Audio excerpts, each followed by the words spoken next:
to another Freestyle Thursday, baby. We finna talk Cowboys. And your voice go do it. Y'all make the show today. And if y'all scared to talk, y'all know I'm ready to talk too. But yeah, it's about freestyling. So we gonna pick up them phones fast. We ain't gonna play, man. You know? Freestyle my favorite, cause y'all so smart. It's a day where y'all bring y'all concerns, y'all thoughts to Cowboy Nation and make your voice loud. We wanna hear you. We wanna hear you. Yes. We go hear from you today as we talk about these Cowboys. Because football already started. You seeing throws to Amari Cooper. You seeing Dak working in the offseason. He wasn't doing that last year. He wasn't doing that. He was working on that ankle. He was giving us photo ops in the sand showing his ankle was okay. This year he throwing footballs. That's something to be excited about. As usual though, y'all got to give me a second, man. Y'all know how it go. Let me set up this stuff in the back. Be right back.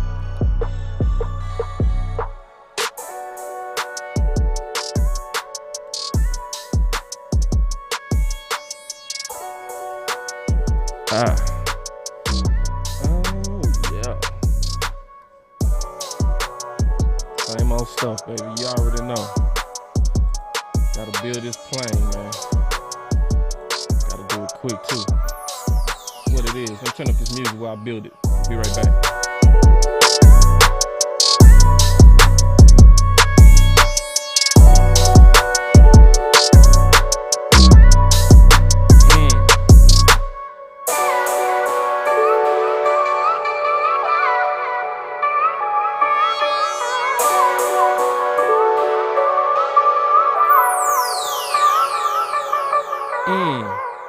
All right. Yes, indeed. All right, man. Let's get it. Welcome to Boss CowboySports, man, where your voice matter. It's your boy, Boss Cowboy, with the new intro. Just playing with stuff. You know how it go, man. You got to keep things funky and fresh. That's just what you got to do, man. Y'all give me a second, man. I got to cue all up, you know, the bells and whistles. I should have gave myself more time. But how's everybody doing? Y'all give me a second. I got to feed in your comments. All right.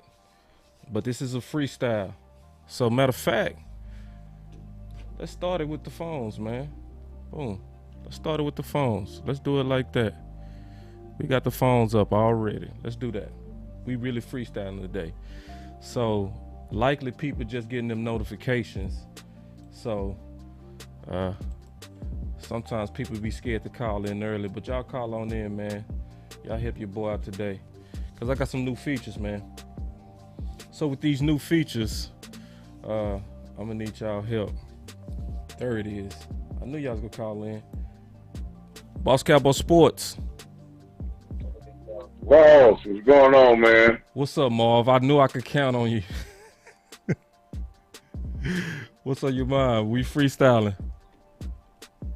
Hey man, I got some things I got to get off my chest and my mind. Okay. I watched our final word last night. Okay. And we don't know. And listen, man. And I don't want nobody to think I'm coming that big game, James. And I'm not coming that big game, James. I do believe in some of his points. He got tough skin. He can handle it. Go ahead. He not sensitive. He cool. There's two issues here. Okay. One, there's no other team in this league that takes a franchise quarterback that they believe is a franchise quarterback and puts up probably the numbers in this type of situation of true dysfunction and plays as well as that goes through the scrutiny of talking about pressure. Most teams, when they have a franchise quarterback and they don't feel that he's getting the maximum of the ability that he should get on the field, they fire coaches. They don't go after the player. They said that the coaches need to get the maximum out of the player. I made this comment on one of your shows before, and I think OC read it out on y'all comment, one of the comments that I made. My comment about the offense coordinator, Kellen Moore, was, did Kellen Moore, or well, put it like this, was Kellen Moore hurting the production of the stars such as Cooper, Zeke, Tony Pollard, CeeDee Lamb, and even Dak Prescott?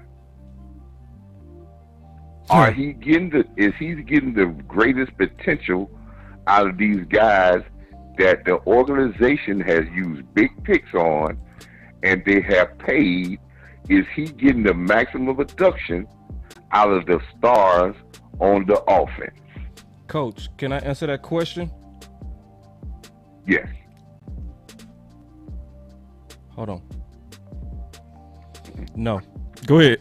Keep going. Keep going, Coach. Yeah, Keep going. And I believe the fans know that also. But we let the narrative be set about the players, and players have to do things above coaching. And maybe I'm talking from a coach sense. You talking from a coach. The record shows itself. You talking from a coach. Great players with great coaches win Super Bowls and Hall of Fame and be in the Hall of Fame. Tom Brady, yes, we want to talk about. Let's talk about Tom Brady. Yes, Tom Brady won in Tampa Bay, but he was already seasoned with a great coach that taught him how to win and gave him the ability to know what he does well, how well he does it, and he puts it to use. He was never a quarterback that came into the draft or into this league with the eye-popping talent of arm strength and throwing balls, laser and throwing dots all over the field. And he still doesn't do that. Right. But he's been put in the offense and surrounded by talented players on all teams, like special teams, defense, so he can maximize the talent that he does well, and he does that, and he is a master in his own lane. Get outside his lane, he would always tell you he doesn't have the ability of Aaron Rodgers. He would tell you, I don't have the ability of Patrick Mahomes. I can't play their game. If I play their game, I'm going to be lesser than what I am. I want to play my game, and my game is to lead and to make passes and have an offense that's suited to highlight my best qualities. I have been saying since this show started about our offense coordinator. The first show that I ever was on your show, Boss, Facts. I said, do Kellen Moore know how to control the game? And does he know the talent of his players to get the maximum output of his players and get them to their full potential? No. But then let's talk about this, Coach, real quick, since we freestyling.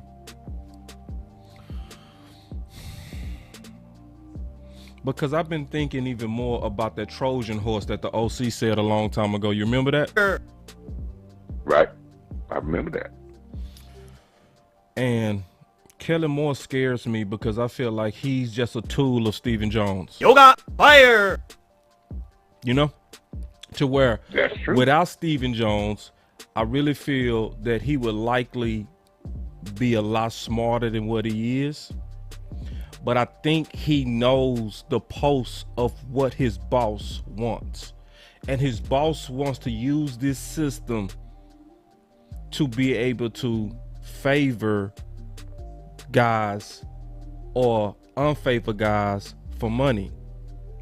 So, like, some people think it was because of the C-19 situation that Amari was on the hot seat. I don't think that was the case, because they was phasing them out before that. You know what I mean? And that was a design. Right.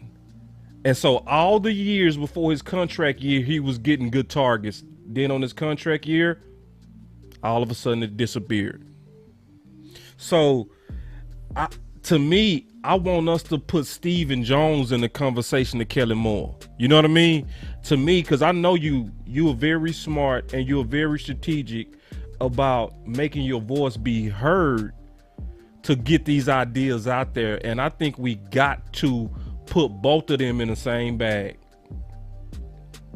They're involved. I agree with you totally. Lane. They're in the same bag. And that's why, and I know you don't want to touch this, but this is where I have a problem with, and I understand Stephen Jones, but Stephen Jones, Mike McCarthy was a Stephen Jones hire. True. I don't think he sits well with Jerry Jones. I don't see Mike McCarthy being a Jerry Jones type of guy. Right. But he is a Stephen Jones type of guy. If we remember back, me and you like to remember back, and we pick up on things. We do. McCarthy was brought to Jerry by Stephen. True. Can't fight that. Yoga fire. And he is not going against and he's going to do everything possible to allow his son, who made this hire. Jerry made a little interesting comment. You got to read through the tea leaves when he was joking about Stephen made that pick with Paco Charlton. But see, those are little subliminal things that are said to tell you that there are some decisions in this organization that Stephen made that Jerry said, but I'm going with it because this is what Stephen wants.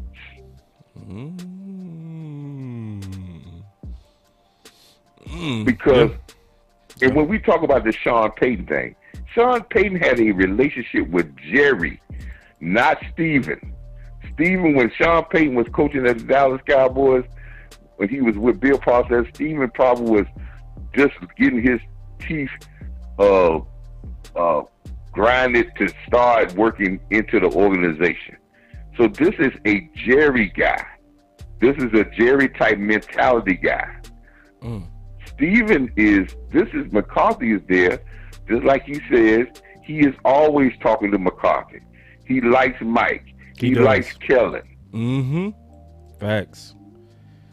There is no way, and I will tell you this, there is no way that a very formidable, top, hard-nosed, mindseted guy, and let's say i.e. Peyton, will allow your offense to go to sputter in big games and your best players are not featured in those games. Yeah. That's what I get when I say, when I question, and I know a lot of people don't question. When I question, is this the true leader? And I understand what you're saying about the organization, but once you get in that driver's seat and you're not scared that the Cowboys firing you is not going to stop you from being people looking at you as a great coach because you already got shine. Jimmy Johnson had shine. He lived there. He said, hey, I'm still be Jimmy Johnson. Right. Bill Parcells had shine. If it don't work out, y'all get on my nerves and we get mad, whatever. If I leave here, you fire me. I still got shine. But when you hire guys that's holding on so tight because if they feel that they lose their job there is no other coaching job. So check this They out, compromise themselves to nothing. No, I agree with you because this is the issue. And you seeing it, right? Who is the person that's awkward right now? Who is the person that's looking all weird in the press conferences right now? Mike McCarthy. Who is the person that's also been speaking up? Mike McCarthy. So you was raising a good point, and I can't fight your point that Mike McCarthy is also a Steven guy, but I'm seeing the pushback from Mike McCarthy, but not Kellen Moore. You see what I'm saying? Kellen Moore is think about it, boss. Safe. I want you to think about this situation. You know what I'm saying? Hold on, give me 1 second. Let me finish my point, and then I got you. I promise you. Okay. Because Kellen Moore, in my opinion, he know he's safe. When 5 Hall of Famers talked directly at him with no response from front office, but Steven just said one thing. He said, I like Kellen, so we are bringing him back. That was the response to the 5 Hall of Famers that aired out Kellen Moore. What was you getting ready to say? That's true, and that was my second point. When I was, and you led me right into my second point about the Hall of Famers. Let's think about what the Hall of Famers said. All right? Mm-hmm. Okay. Troy Aikman during the games, Cowboy games, when we ran the ball 2 times in a row or something like that, him and Joe Buck does a little laughter about, oh yeah, we ran the ball at least 2 times in a row. That's not usually what we do in Dallas, right? Ooh. With Kellen Moore. Let's look at what the playmaker said. How do our players not get targets, and we are featuring the system and not utilizing these guys to get them the football? Let's look at what the outside the organization, when the Hall of Famer that did the film study, Kurt Warner. Yeah. If we look at that film session, it was never, when he went through the whole passing game, he did not say that these things were that. He looked at the play selection and the play calling and the route trees that we were running into coverage, which made things so much harder for Dak to get to the places where he could get off passes because of the play selection and the route trees. Yeah. Now let's double back to what Kurt Warner says. Now a report comes out about a week ago, says that the offense sputtered in big games and later in the season, but the offensive play calling didn't change. That is coaching malpractice 101, because of the fact, if the defenses start to play you different, you can't continue to bust your head against the wall and continue the same philosophy, because it makes the game harder for your quarterback. And any coordinator or head coach that makes the game harder for your quarterback, regardless of their talent structure or their talent, they're going to struggle in tight situations, because this is the NFL. Your coaches make the game easier so the talent of your players can be magnified. That's what you do. That's why you get paid. Coach, sadly, I'm gonna just tell you the truth. I'm gonna tell you exactly what I feel. I'm gonna sit back and listen to what you gotta say. I'm gonna be honest. I got a bad feeling, Coach, because when they ignored 5 Hall of Famers who spoke directly at Kellen Moore, that is saying that they are tripling down on this system, on this offense that's going to aggressively take what the defense gives them. And the only way they will abandon it is a car crash. And the problem with this system is it doesn't crash until it meets formidable opponents. The system is good versus weaker opponents. And that's where it's a fool's goal, and it's a trap. And they believe it.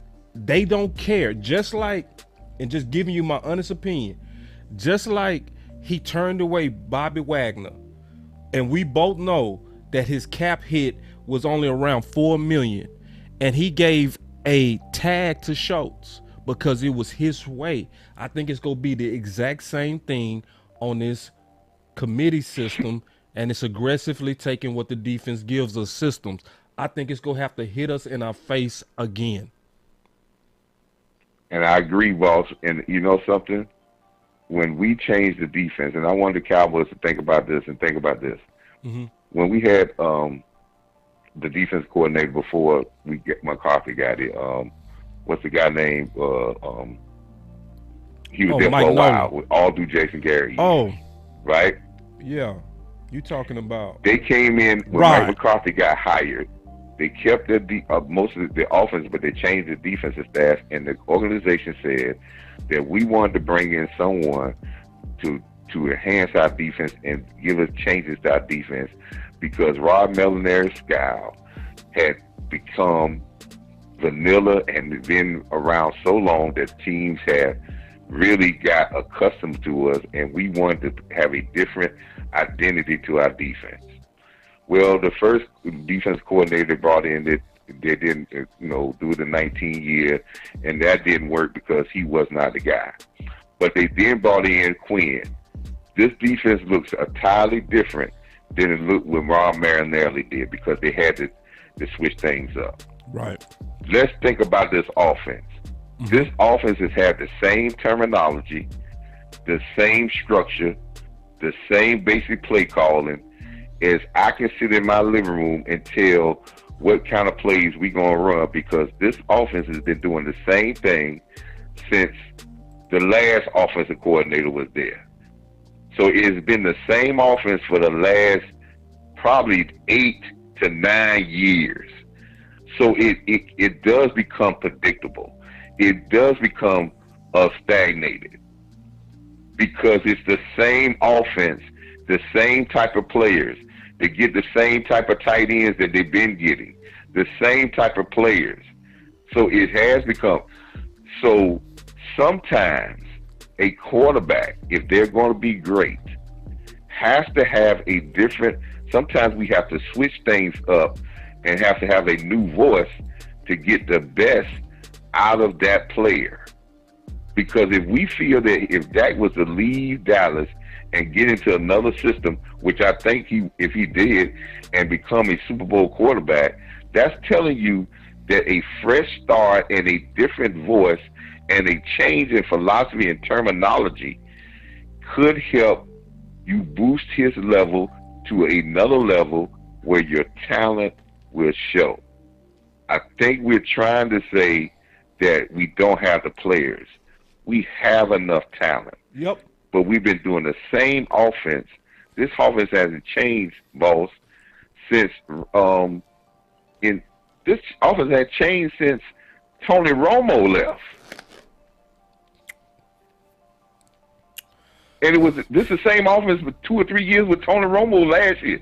So this offense has been the same for 9 years. Yeah, man. So I do. They haven't changed no terminology because when they kept Kellen Moore, because they said we don't want to change terminology and let our quarter. This is what quarterbacks do. So if we think that this guy is the one, and I keep saying Drew Brees, and this is who I comp Dak is. If you want to comp Dak, I comp Dak as a Drew Brees. That's a perfect Drew Brees had a noodle arm. Perfect. Then he hurt his shoulder. Yep. And still had a noodle arm. That's a good comp. Mm-hmm.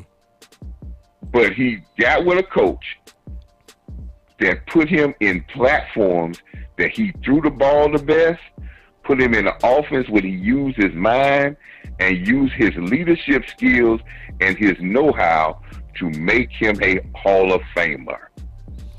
Hey, check this out, Coach. I agree with that comp, too.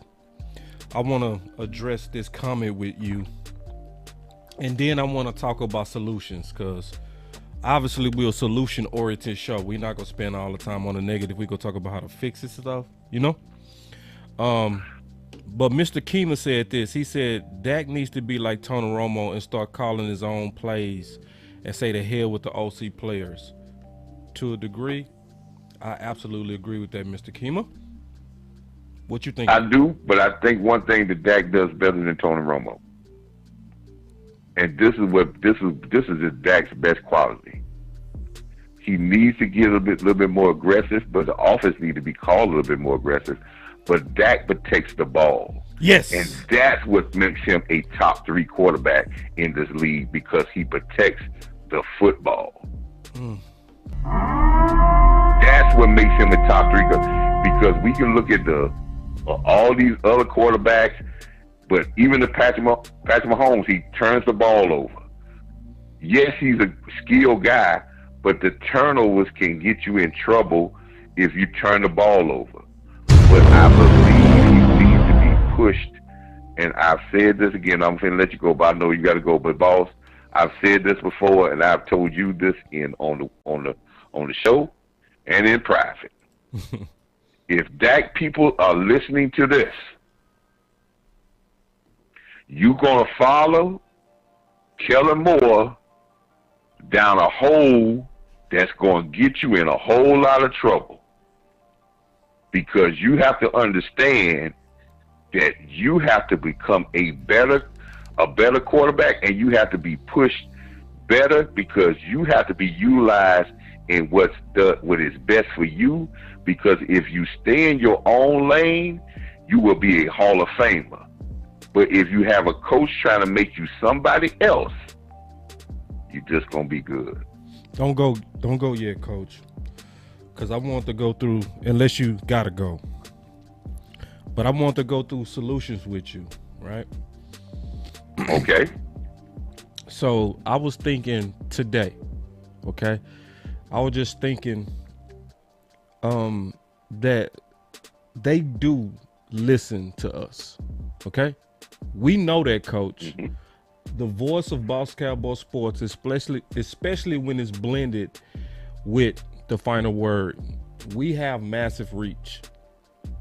Just straight up, we had over 40,000 views on day 1 of the draft when you combine all of us together.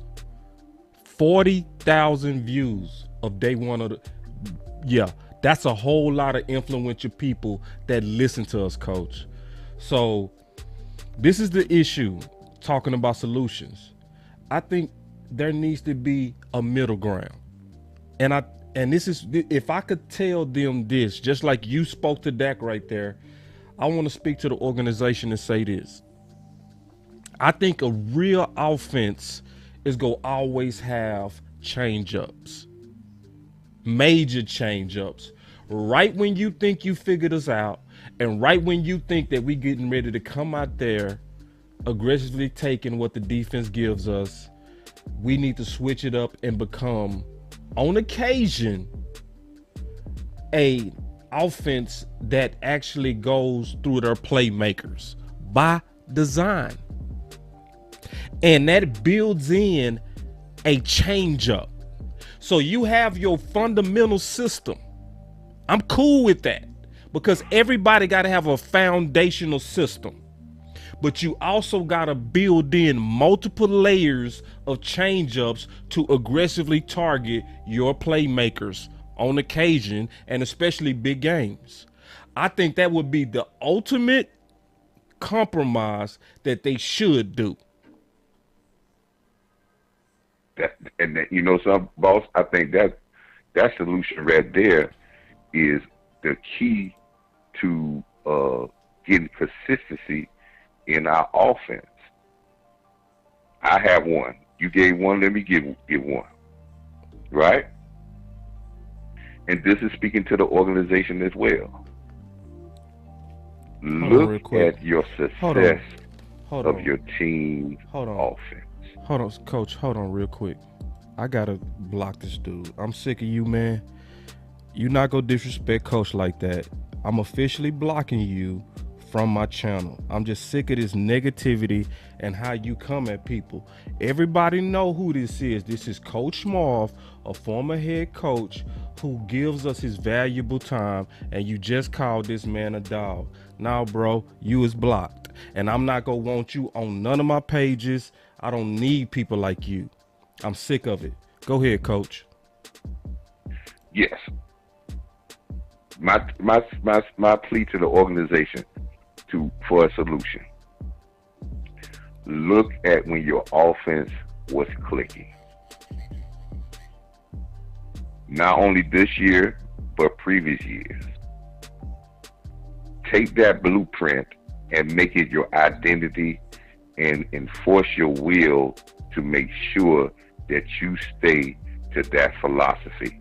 And that means you have to preach that not to the fans, but you have to preach that in the locker room, where the locker room is built in to say, this is our identity and this is what we need to do.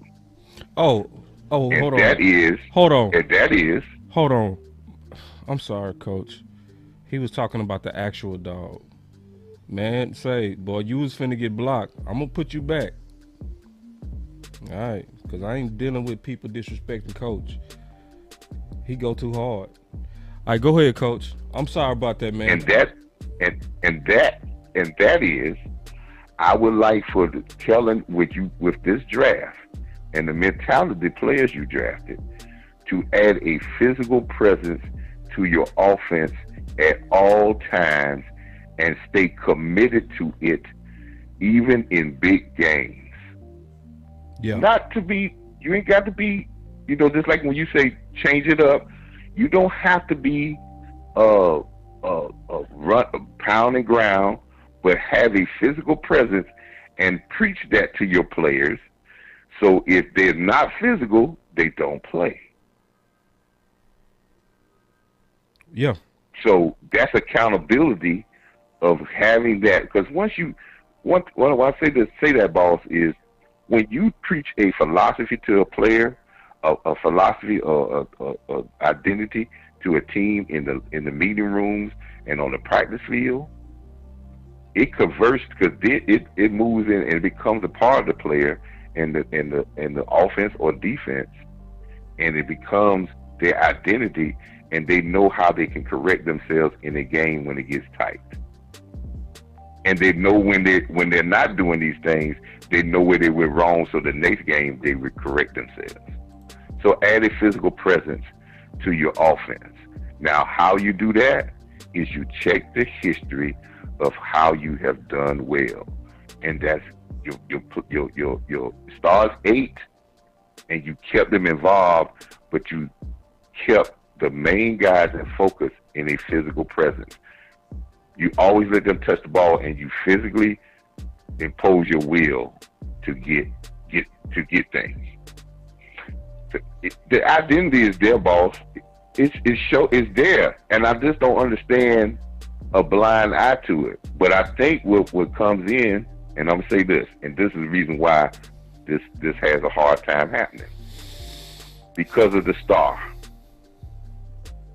We allow our organization, allows the media, the other people in the ESPNs to talk about, oh, you're managing the game, oh, they run the ball, they win it, but he shouldn't have paid the quarterback. Oh, he's not throwing the passes. He's not throwing for 500 yards like Patrick Mahomes. He's not wowing us. They not there vanilla. They not really doing those spectacular things. He don't throw the ball deep. And then you try to appease the fans and the media, and you get out of what you do well. Right. But what you need to be worried about is WIN. Win.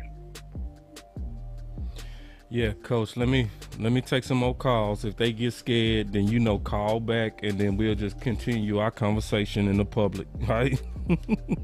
Yeah, boss, man. But like I said, man, you said in the thing, your voice matters, and people is no down in the. Let's just be positive with our players. But we got enough players. Now let's make these coaches cook the right meals. Yeah, that's what we're doing, and it's no disrespect to those coaches, because I want to say this today. They are coaches. Because they ours. And also, they smart. Kellen Moore is smart. He not dumb, man. I think he's in between a rock and a hard place, and all we're doing on this channel is doing our best to try to put ideas out there that's gonna help us win 6.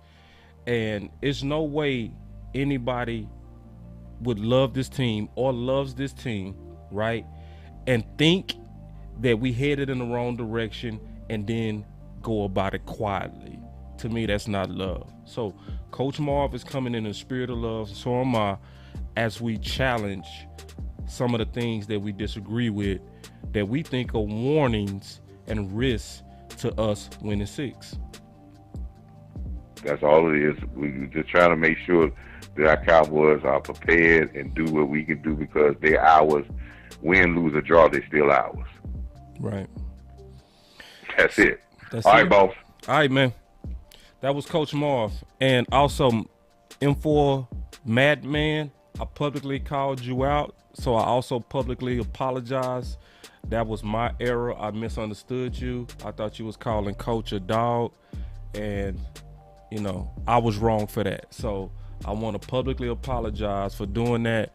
And that's just what it is, man. Just, you know, it's right is right, and I was wrong.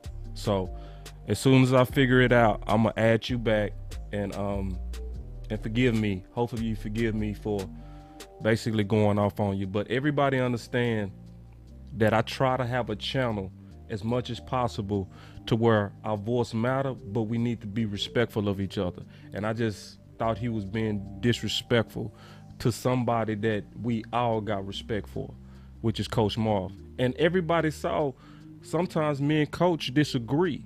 Everybody see that. He just disagreed with Big Game James. But notice how respectful he was of Big Game. Like, he didn't even need to give a disclaimer about, hey, no disrespect and all of that. Big James, he got tough skin. He can handle it. But Coach Marv still gave him the ultimate respect of that disclaimer before he disagreed with him. So, and that's how I want us to be in the chat as we trying to put our voices out there. And that's how I want us to be with each other as we trying to debate these ideas to help us win. So anyway, man, we still got the call lines open. So y'all free to call, man. Y'all come on in. It's freestyle. So we just freestyling. While we freestyling and I got the call lines open, y'all making the show today. I want to talk about something that I'm actually excited about before we take our next call.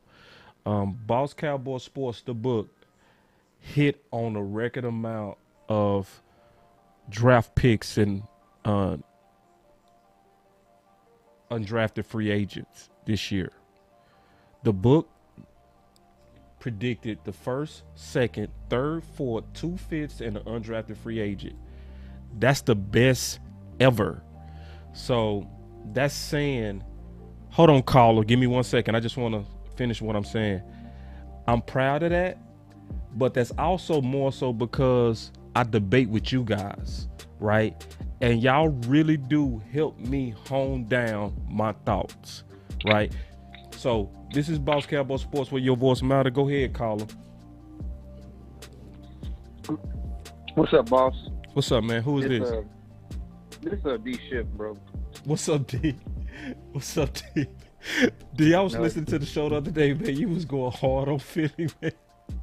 I was thinking this. I said if I ever wanted to get in the foxhole with anybody, it would be D.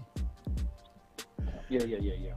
Hold on real quick. My boy Renell said, how can the book be purchased? It's on Amazon. And I'll pull up the page. But go ahead, D. Yeah, man. Y'all been delivering some great content lately. Appreciate that. Watched y'all boys on the round table last night. I got pretty heated, man, but it's all fun, man. I love just kind of watching y'all boys go at it. You know, we can all agree, but, you know, when y'all kind of airing things out, especially about, like, Semi Fahoko being a hybrid tight end, you know? Yeah, we was going at it. I agree with you on the point just because I was like, man, whose job is he going to take wide receiver-wise? Like, he better do what he got to do, you know? Right.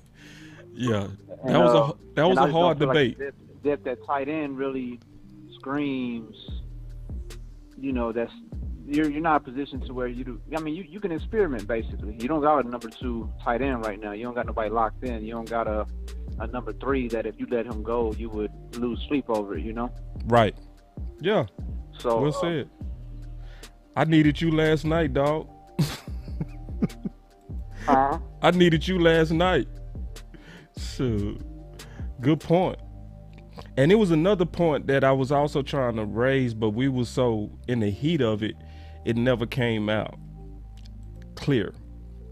When we talking about Simi, it's another thing that I don't think the OC and Big Game James was taking into account. And I was saying, and I don't know if they heard me, I was saying he's on a 4-year contract. And when you add your point to my point, your point is, where else is he going to see the field? And when you add that to my point to where, well, we can try to make him a mismatch against linebackers and safeties. And we don't know because we're not at practice. What if he showed them some kind of way that he has the potential grit to be a tight end? I don't know that. You know what I mean? So I'm saying, especially because they're saying H-back and receiver, the debate was almost useless because it was like, they not saying they taking him out of receiver. They saying they're going to add him to the H-back. So he's still going to be playing receiver. So, I mean, overall, teams win in different ways, man. Some teams, they run 2 tight ends and running back committee, and you got 2 great receivers. Some got 3 great receivers, a good tight end, and they switch in and out the running back. So it's kind of like, I guess where the only thing we'd have to wait to see with Simi is he, out of all the skill players, when you talk about the running backs, tight ends, and wide receivers, is he going to be able to take somebody off the field? That's the ultimate question. If this is a conversation where it's really, having, Mm-hmm. Because, the offseason tends to give us those, it's a long offseason, so we tend to go into the weeds with who's going to be the number 3 quarterback and battles at punter and just all kind of craziness, right? So I would kind of put that into more in that bucket versus like when the actual season starts, like who you gonna take off the field? Like even, and that's I guess that's what your thing is, the fact that we don't have a set number 2, and we really don't have like 3 or 4 wide receivers that we're in love with, Because ultimately you put Simi on there, but you put him on there. Also, it's kind of like you don't know. Like I don't know the nuances between a tight end and a wide receiver. I'm not gonna act like I know all those nuances. Yoga fire for sure, but like I don't know what a defense is scheming for and looking for, and how you can actually put Fehoko in a position to where a team has to think, is he like Micah? You gotta account for. You don't know if he's playing linebacker or if he's rushing the passer at this point. You don't know if he's playing safety or cornerback. And so if you have that kind of skill level that can be tapped into on offense, he might be the only guy that kind of makes sense. Now, what I don't want the Cowboys to do is what they do in the traditional passes, where they try to copy another team's blueprint, because that's not going to work the next year. You think back when the Patriots kind of start running that 2 tight end set, and then the Cowboys like, well, we need a 2 tight end set. The Chiefs start, getting wide receivers galore. It's like, well, we need 3 wide receivers. So I don't want the Cowboys to feel like now, oh, well, we need our own version of Debo, because that's what makes teams successful. Like that's the only thing I don't really care for about with this coaching staff, is how they kind of copycat everybody versus try to set their own blueprint, or like as Coach was just talking about, like, stay put to what works for you. And in the past, as being a physical football team, having an offensive line and straying away from that by worrying about if Dak's getting 500 yards consistently, or, worrying about wide receivers getting 3 1,000-yard seasons. Like Coach said, we just want to win, So we need to figure out, and I guess that's kind of the gleaming spot about just this draft, is that they got guys to say, how can we put guys in position to complement what we have to win? Because there's an oversaturation point. There's clearly too many wide receivers last year, which sounds crazy, but if you couldn't get everybody to touches, then Cooper's a hard one to let go of, but I still have this slight hope that that's going to open up something somewhere else or force you to go through somewhere else, you know? Like, don't just sit up here and try to make this just a throwing team. And like you said, like you gotta be able to get your main guys involved. You got enough main guys, you know? And then all of a sudden you catch them off guard with the Noah Brown, or you catch them off guard with the number 2 tight end or whoever it may be. So I think the Cowboys have, I mean, they've really set their depth. They've really set just their personnel and put it in a position so where we have to do things that complement now. We just can't overall just be like, we're about to go dominate with 3 number 1 wide receivers. Like you got to make Lamb the focal point, and you got to, you know, be able to complement everybody else. I really think this team is going to be, I think it's going to be better, boss. I really do. Because I just feel like, yeah. I mean, as far as, go ahead. No, I was agreeing.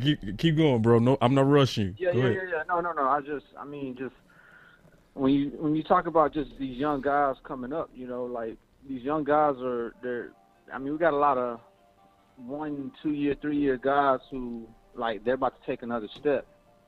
And, you know, I feel like, you know, you just have a guy like Lamb and Schultz kind of, you know, they'll be kind of your main targets, but now you got to get the running game more involved. Like, you have to get Tony Pollard more involved now, you know? Yeah. Defensively, I hated that, you know, like the Orlovskis and the Eagles of the world feel like our O-line and D-line is you know, that's just the Eagles D-line and O-line is just, they're the cream of the crop in the NFC East. You know, like they don't believe that, man. They had the best offensive line since 2018, since Travis Frederick retired. Yeah, but D, they don't believe that. I'm gonna be honest with you. They don't. They know better. And I was saying this yesterday. We just in a sad state of current media. Media is no longer about facts, truth, journalism that go get the story and the accuracy of the story and build a brand on the credibility of the stories they write. Nah. Now they totally placate to audiences. That's why you have MSNBC and Fox and CNN. And you don't have any independent channels politically, or you don't have any independent channels sports-wise. So what it's saying is the Cowboys fan base is big, but we're not as big as our haters. You see what I'm saying?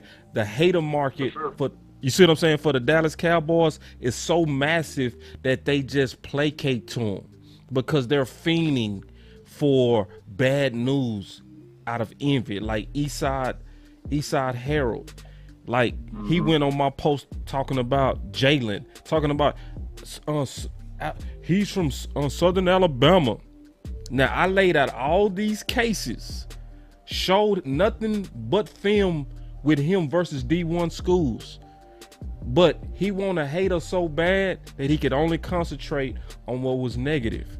Now, multiplied Eastside Herald by millions of hater fans.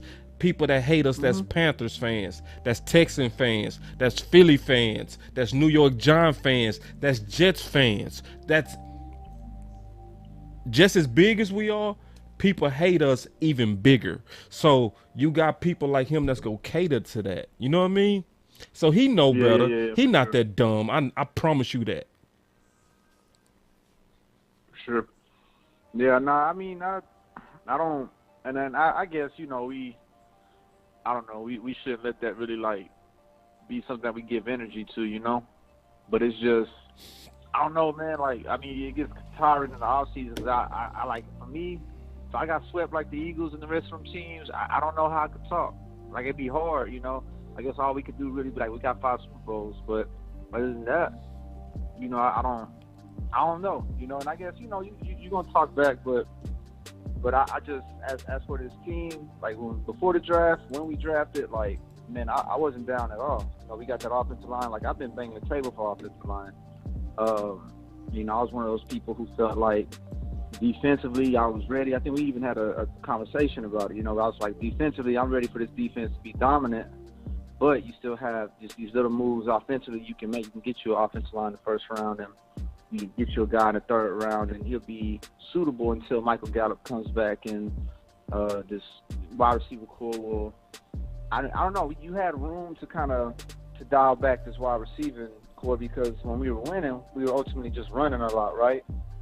Mm-hmm. And like Coop's numbers were great. I mean, they were pretty good, but like, you know, he was definitely, you're gonna miss him for the attention and what he demands from a defense and how they scheme. But I mean, if you're still running the ball and you're dominant with it, like, I mean, dog, we won with, you know, Dez, Terrence Williams, and Cole, you know? And, I mean, that was kind of Dez, probably what his last year of just being prime Dez, you know? Yeah. So, I don't know, man. I feel pretty good about this team, man. I don't, you know, want to make the mistake of kind of banging my chest, but forget, we gonna bang our chest, boss. We No doubt, bro. See, from this standpoint, we should bang our chest on talent. Mm-hmm. You know what I mean? On talent, we have the full right. That's why. I mean, nothing That's why you saw me slapping on them Philly dudes. Nothing has changed with this defense. You know, you still got the same offense besides Coop, but you still upgraded your offensive line. Yeah, and then also like, regardless of it. Like, I don't love BDs, but he's gonna be better than he was last year. Right, man, dude, beat your chest, bro, unapologetically on the talent. Yeah, and then like, ain't no way somebody can go look at my breakdown on Tolbert and not get excited. And listen, I'm still the same, y'all. Give me 1 second. Gotta hit a drop. I gotta hit my drop. I'm still the same, y'all. Listen. It's a big thing for Boss Cowboy to actually say publicly that he drunk Kool-Aid. Listen, I do not drink Kool-Aid without first measuring. I'm still the same, bro. I measured this Kool-Aid. And that boy Jalen Tolbert, say, man, these boys better get ready. Man, that boy finna light it up. I see it. I mean, he getting ready to light it up, bro. I mean, when they hype a wide receiver class, like it's usually pretty good. You know, and the biggest thing about wide receivers is the fact it has to be the right quarterback. Some of them wide receivers never made it because they never had the quarterback. Some of these guys who were second and third, the reason they became prime time guys because they had a quarterback. I mean, does Devontae Adams become the best wide receiver without Aaron Rodgers? Right. You know, exactly. So I mean, they can play with Dak if they want to, man. But like every time you turn around, he creates a Randall Cobb. You know, everybody was, you know, sad for some of these wide receivers to go. You know, people talk about Cedric Wilson, but remember when Laurent Robinson was the thing? Remember when they were scared that Terrence Williams was going to go sign somewhere else for way more money, and we was debating whether or not we could afford Terrence Williams and Cole Beasley, you know? Right. So, I mean, these wide receivers have been coming and going, and the one constant has been number 4. Man, so, I can't wait to Tolbert play with Dak, bro. I'm telling you, I see 1,000 yards year one. Write it down. I mean, write it down. Beat your chest, D. AJ Brown. Beat your chest, dog. To be honest with you, I mean, come on, man. You got number 4 throwing the ball to him. Ooh. So I don't. I mean, that's not gonna surprise me if we sit back at the end of the year and Tolbert sitting up there with 1067 and AJ Brown there with 944. Man, I'm not gonna be surprised. Say, man, and let's see. I mean, so now let's beat our chest. But I like how you said it.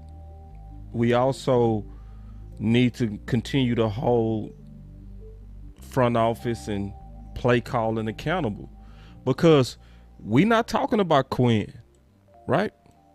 We're not talking about Quinn. Why? Because we trust him. We've witnessed his common sense. We've witnessed him manage crisis. We saw the crisis of Tank leaving out with that foot injury. And what did he do? He just used his common sense. He went to Micah Parsons, and he was like, hey, man, we finna work you into that edge. We've been already giving you the reps at practice. Let's go live with it. Right? We saw Gallimore go down. If Tank could stay healthy, him, Williams, and Parsons will be better than what you had the majority of last season. Yeah.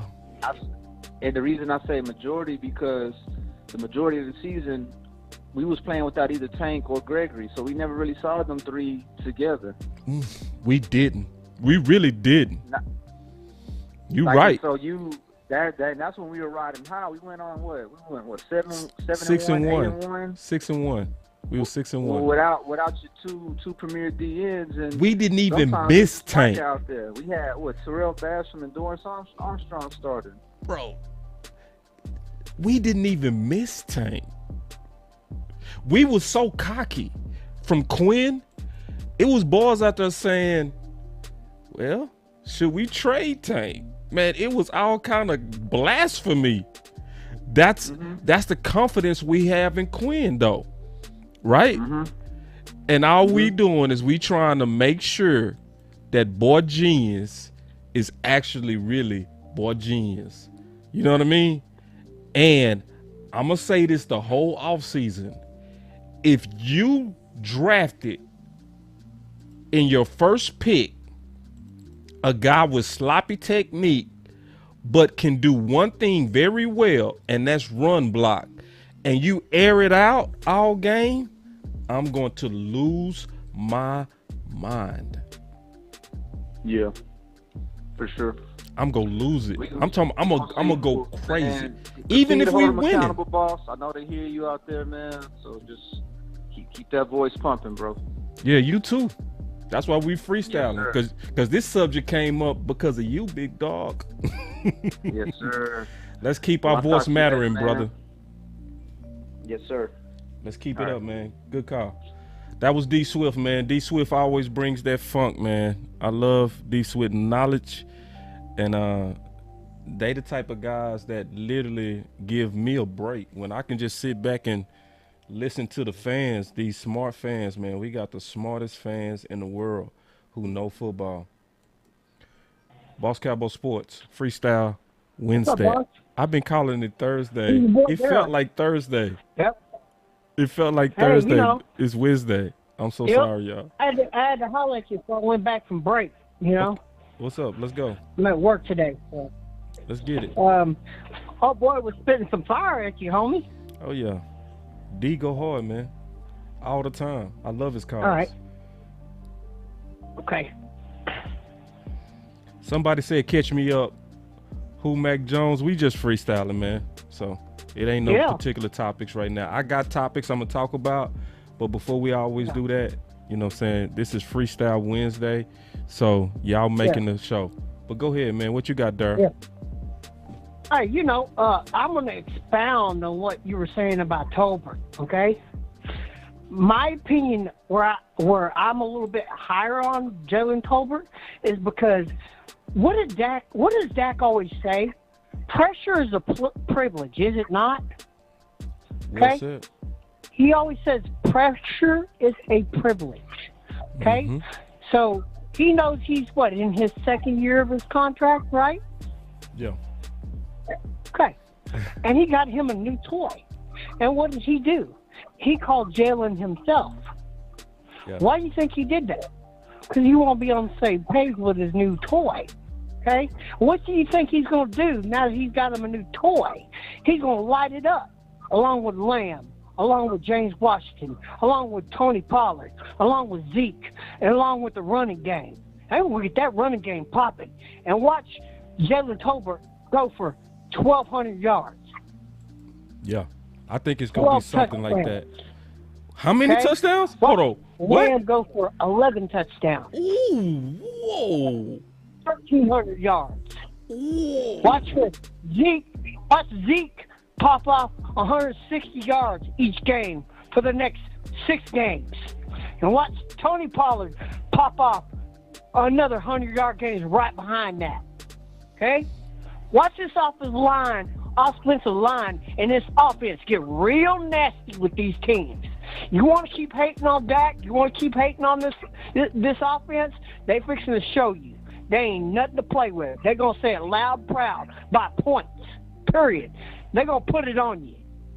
They're going to give you the beat down like a clown that you are, okay? You better get ready, okay?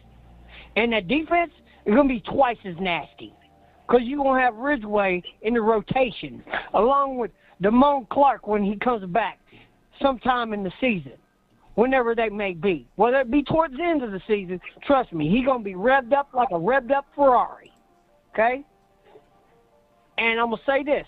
D. Williams, don't sleep on him either. He had 12.5 sacks for a reason. And if anybody can bring the best out of D. Williams, it's Mr. Quinn. I will say that. And I want to tell you, love you, boss, love Law, and everybody who's listening. Much love. Go Cowboys. Talk to you later. Bye. All right, man. Good call. God dog, man. That was a whole lot of Kool-Aid on that call. Hey, I ain't gonna be mad though. Be as optimistic as you want. But that was very optimistic. So I do see 1,000 yards. I don't know about 11 touchdowns. But he gonna be in a good position. And this is why I'm definitely man, I love Mary. You funny. But I want to take this comment real quick from Coach Marv. Man, that was a lot of juice in that Kool-Aid, but I'm cool with it. I ain't never mad at optimism. I'm cool with it. I ain't gonna even, troll the homie or never nothing like that because of his optimism. I like people that really believe and have big dreams. I ain't mad at that. I want to address this comment, then I'm gonna take another call. Let me see. The phones is ringing crazy today. Let me just take this comment. I'm gonna take this call. But he said, "Boss, was Cooper a real love football dog?" And he was asking that question because of what the playmaker said. I'm gonna just say it like this: the playmaker was originally king lobbyist for Amari. And now he comes out and makes a statement against Amari. Why would he contradict himself like that? Honestly, this is my honest to God opinion. Because when the playmaker is talking about temperament, he has the right because he has the ultimate temperament. It's a whole lot of receivers that wasn't the temperament of the playmaker. He's 1 in a billion. And I mean that. He's 1 in a billion in terms of temperament of a receiver. But was Amari a dog? Absolutely he was. And likely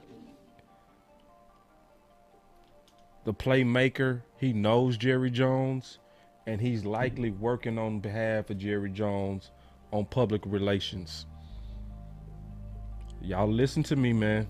Y'all listen to me. I'm telling you. This is a favor to Jerry, y'all. Because the playmaker know better. I've played too many of his clips of him lobbying for Amari. And love of football was never brought up. As a matter of fact, he talked about how he knew Amari was a dog from the Minnesota game. And he was saying how when it came to the game-winning catch, CeeDee Lamb and Amari was having a huddle argument of who was going to take the game-winning catch. And he was like, I love their confidence and their tenacity. Now that he's gone, all of a sudden we questioning, was he a dog? And y'all got to remember, the fan is a flagship partner to the Dallas Cowboys.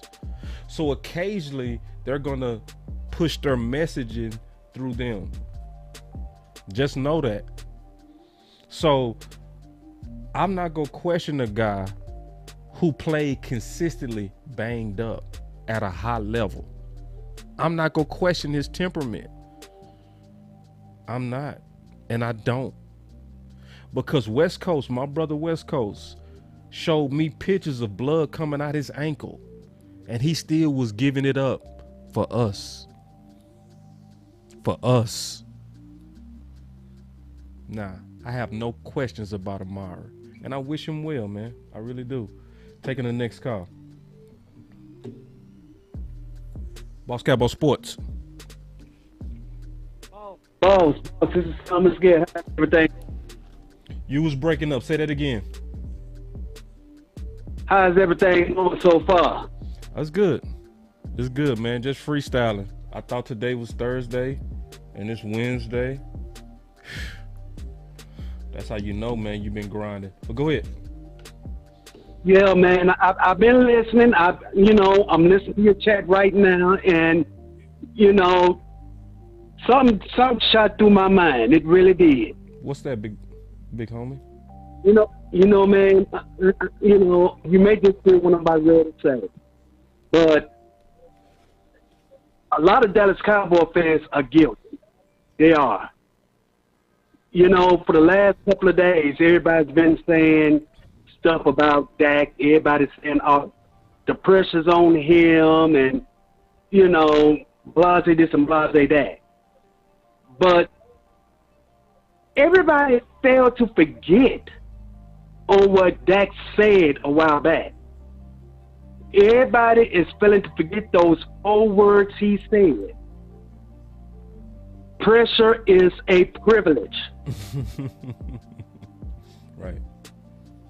And I know Dak is somewhere saying, all right, bring it on. This is what I want. Bring it on. Bring it on. This is what I've been waiting for. And I'm going to tell you, I'm not saying that it's going to happen. I'm not saying that, he's going to win the MVP. But all I just have to say is, if he have a hell of a year, if he goes deep, and he's in the voting for MVP, whether he win or not, remember what everybody said about this pressure crap. Remember it. Don't forget it. Because this may be the turning point right here for Dak. I may be sounding crazy on what about on what all I said, but hey,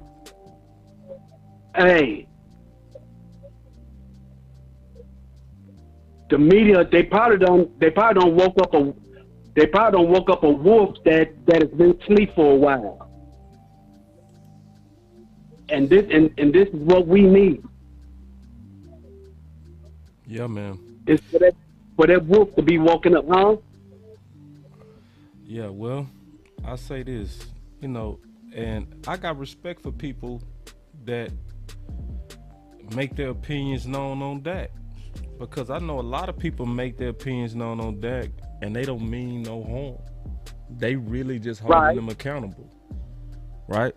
Right. Now, with most people, I disagree, but I still respect their opinion. And this is my whole point to those people. This is a picture right here of Dak throwing to CeeDee Lamb. Was he doing this last year? Was he perfecting his time? Was Dak perfecting his timing with CeeDee Lamb last year? No. He was working on that ankle. So all these people who saying he plateaued, you should have plateaued when you did not have an off season. I don't believe for a second that he plateaued. I think he go even harder. I think and this, I honest to God believe this. Y'all write this down. We have a quarterback that was born to be our quarterback. because most quarterbacks couldn't handle the toxicity of Dallas. I don't care how good you are. You also have to have the mental toughness. And Dak has showed that he has mental toughness in spades. And if you don't see that, I can't help you. Because who else had their owners talking down to them during a contract year? Who else was under the pressure of a tag and had to get that out their head? Write this down, man. Like, y'all act like this. Hold on. Let me say this real quick and I'm going to let you keep talking, bro, because you sparked something. See, this is the deal, man. I'm going to say this. I have the actual article where Russell Wilson was talking to Aaron Rodgers, and he was talking about the pressure of being paid and waiting on a contract in the offseason. And he said every day it's like time is standing still. Yoga fire. Now, multiply that pressure of what Dak went through for a whole season, and that was his best year. And he broke a franchise record after having no real training camp because of the lateral pull, and he missed the offseason because of his ankle and still broke a franchise record, and we doubting him. Yeah. But I'm not mad. That's cool, because that just means Dak got to bring us together with his play. I just disagree. I don't know why you thought I was going to disagree with you, big dog, because I definitely agree with you. What else you got? Shoot. I definitely agree. What else you got, big dog? Yoga fire. Hey, man, flame. Boss, I just got this crazy feeling that Dak is going to have, he's going to have, he's going to have the MVP year this year. I really do, because of what's been said and what's been going on. I just got this crazy feeling. Dak, he's, out of all the quarterbacks we've had, he has gone through so much scrutiny, but he, out of all the scrutiny that he's gone through, he has proven to everybody that, that he's the man. Man, yeah. He's proven that. And, and it's crazy because every time when he has proven his worth, they would always come with some crazy, and he proved his worth again. Right, man. I wonder how they're gonna react when he win his first Super Bowl ring. We go come together because it's only a few people that actually hate Dak. The people that hate Dak are the people that are. I say it's about 4 reasons that people hate Dak, and it's the 4 R's. You either in the Romo coat, okay, or you're racist. Those people hate Dak, okay. Then you also have people, I call them remedial, okay. And there are people that's also influenced by the mainstream media, and they just don't know better. Those are the 4 type of people that Cowboy fans that hate Dak. But then there are certain people that, like my boy Big Game James, and I'm gonna name also B Bird. They just want to see more, and I'm not mad at them at all. I respect it, and I'm never gonna treat them types like they my enemy. Never. We go talk with respect, disagree with respect, and we're gonna move on to the next topic. Because I know Big Game James won a championship, and I know B Bird wants one. I know it. But the Romo coat, they don't care if we win a championship. The racists, they don't care. They don't care. The people that's remedial, they just don't know better. They just don't have enough football IQ to understand the pressures and the mantle that Dak has been carrying. And the people that's influenced by the media, they also go with the remedial. So it's cool. Right. You know, all that you just said, you know, I try to tell it to my little nephews all the time, but they think that I'm talking crazy. But No. you know, No. and you know, and what's so messed up about it is, the majority of my nephews are Tennessee Titans fans, and I told them the other day, Sunday, I said, y'all was talking to us about Dak. Give it a few years, because guess who's the quarterback y'all drafted, and who's going to succeed Tannehill? He'll go through the same jump. Watch. Yeah, I ain't worried about Dak at all. I mean, I'm not worried about Dak even a little bit. Not even a little bit. Like, I have no concerns about Dak.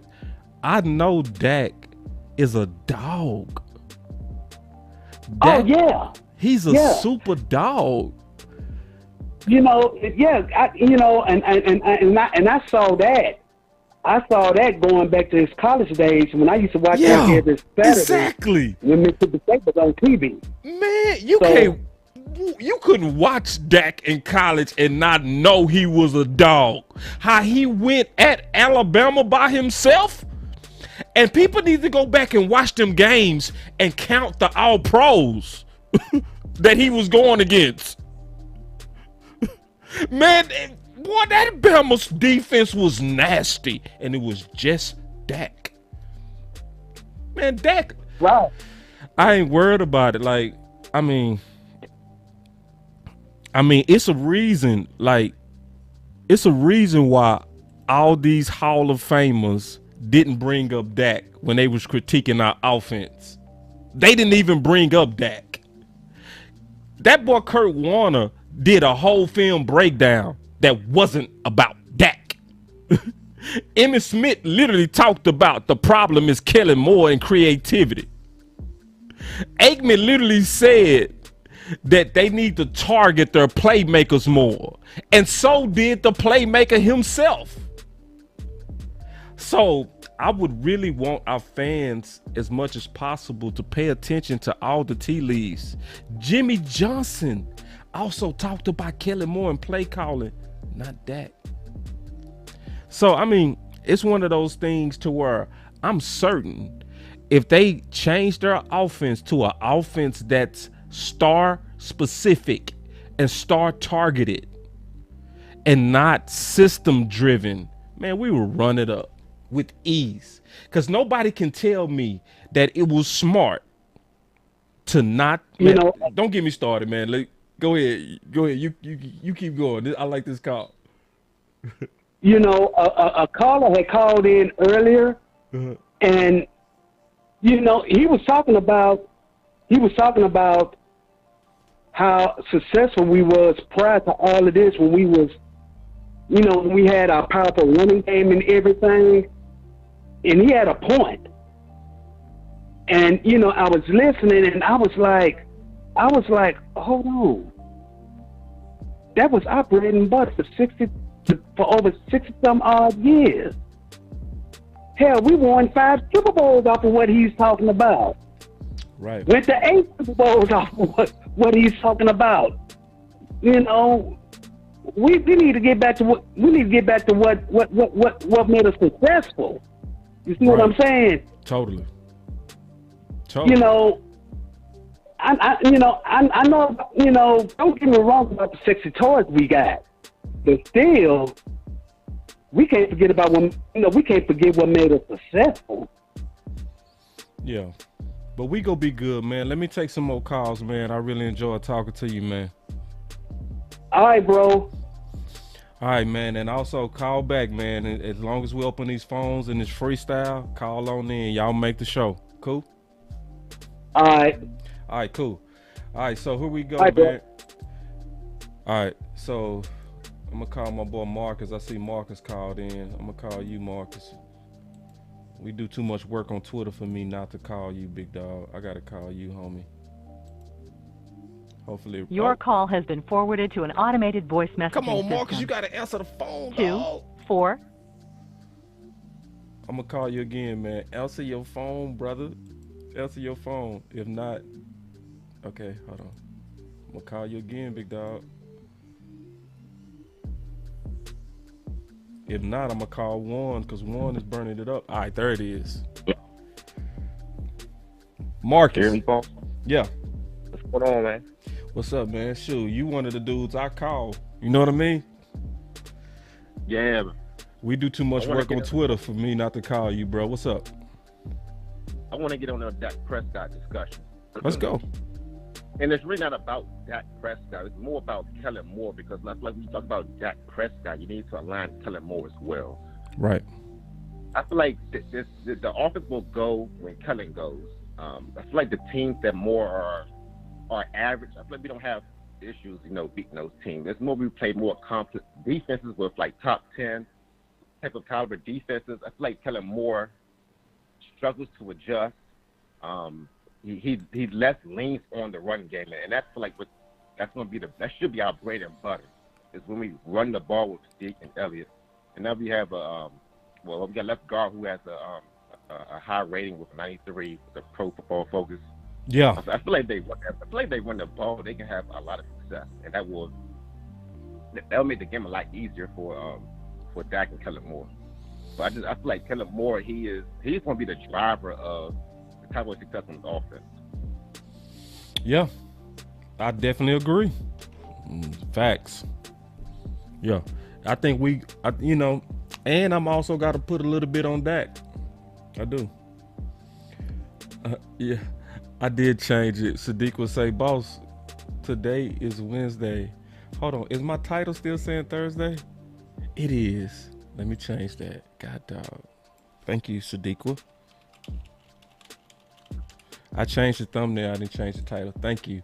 Y'all keep me tight. All right. But yeah, I think our offense is definitely, but I do want to put some accountability on Dak because there are some things that I do think he need a little bit of Romo in him. The part of Romo that I want him to develop is the understanding of the offense to where you take over and decide to target your guys. Like against Arizona, they looked at the amount of targets that CeeDee Lamb and Cooper had against backup corners. And Aikman said, if I would have been running that offense, he said CeeDee Lamb would have had 10 catches in the first half just because he knew they was going at backups. Dak is a little bit too much of a, it's going to sound bad, but I'm going to just say it. He too much of a team guy. He too much of a yes, sir guy, right? He too much of, I'm not going to rock the boat guy. That's why I said Dak and Kellen Moore almost kind of have to be aligned because I feel like Dak is going to kind of, like you said, be a team guy who want to run those plays that Kellen Moore wants to run. Right. But I feel like they need to run the ball more. And I feel like when it's like 3rd and 5 and you need that play, you need to go to your number one target. You can't go throwing the ball to Noah Brown 15, 20 yards down the field. It's, I don't feel like it's a high percentage possibility of you'll get that 3rd and 5. I just feel more comfortable if you go to CeeDee Lamb. Well, CeeDee Lamb right now, back there, we feel more comfortable going to Amari Cooper. He's just more of that sure hand catcher, and his routes are just so sharp. Right. Yeah. Cowboys since 1972 said, you saying Dak need to grow some balls? Yeah. Yeah. See, and I'm not saying, because in a lot of ways he got balls, but in some ways I think he trusts too much.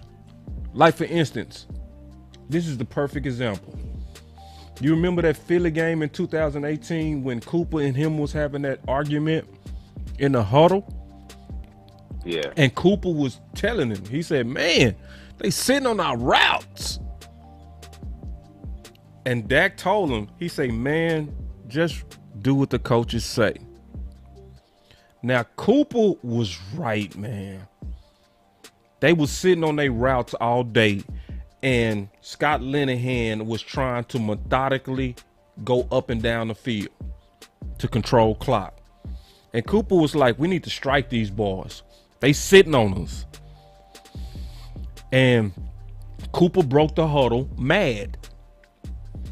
And Dak, when he was sitting there getting ready to snap the ball, he said he thought about it.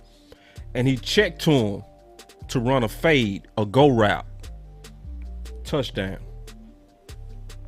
See, Cooper had the right mentality. You know what I mean? Like he was like the quarterback out there. He was like, he kept seeing the pattern. They sitting on everything. We need to make them honest. The way we go make them honest, we need to go deep on these boys. They gonna stop sitting then. But Dak, his comment showed you a lot about him, that he's a, yes, sir, I'm gonna trust you guys. See, Romo and Aikman, they would be like, check. Check. That's a backup. I'm going at you over and over, playmaker. That's a backup. If Coach and them don't like it, so what? They can't stop you. I want Dak to get a little bit of that in him. Even though there's a cost to it. Because if it don't work, oh, you know Kellen Moore go throw him under the bus. Oh, we saw him do it before. We saw him do it before, right? When they was throwing it against Tampa, right?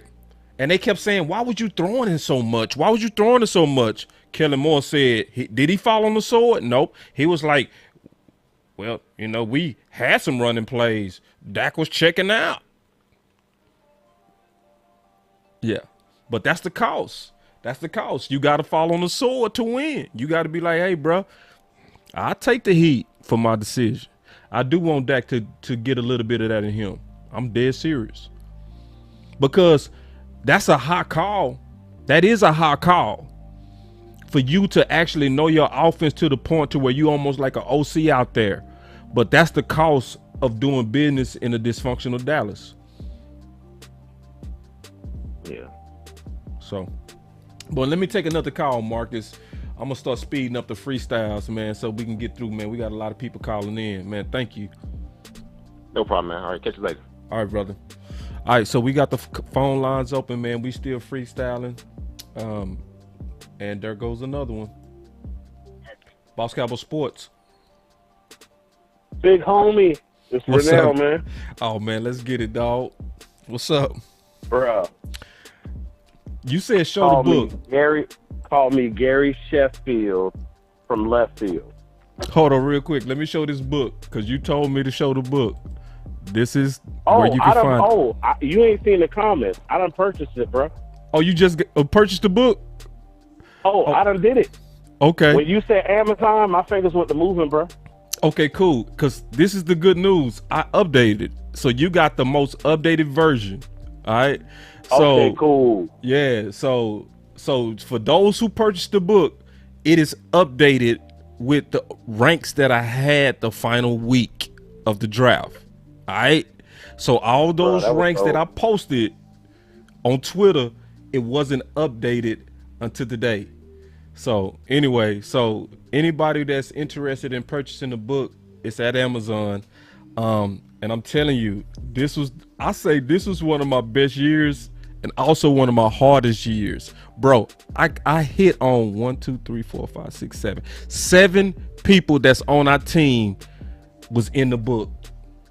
Now, people think that's easy. All you got to think is it's 479 potential draftees. I only put 140 in my book. And I hit on 7. Bro, that's nice, bro. Boss need to give me my they need to. What's the...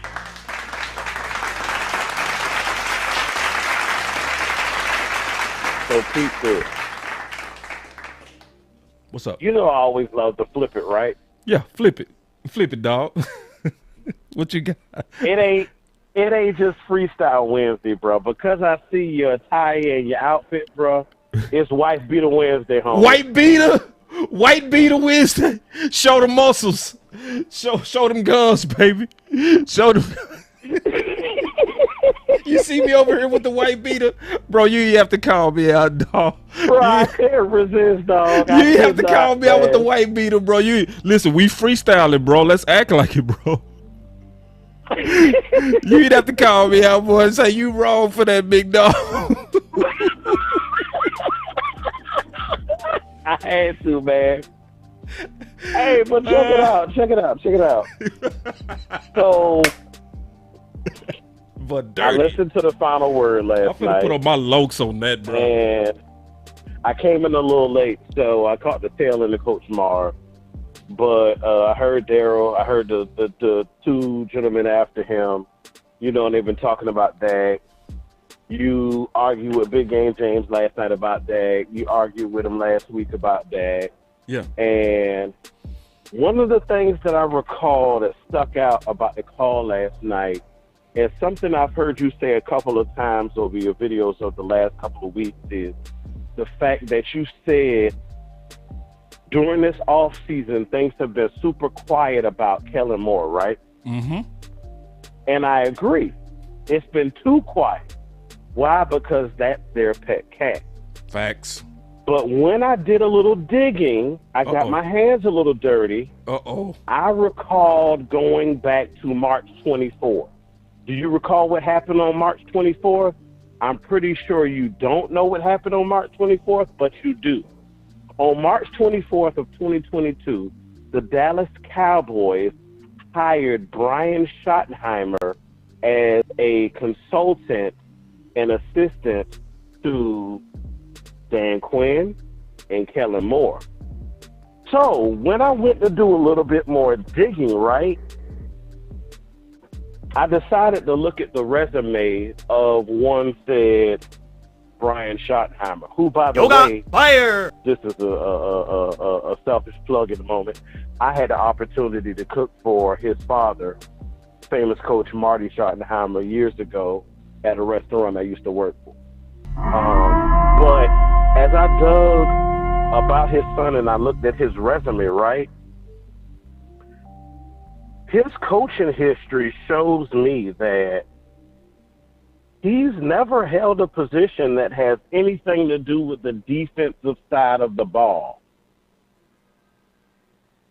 Every capacity he has ever been in has either been quarterbacks coach, passing game coordinator, or offensive coordinator.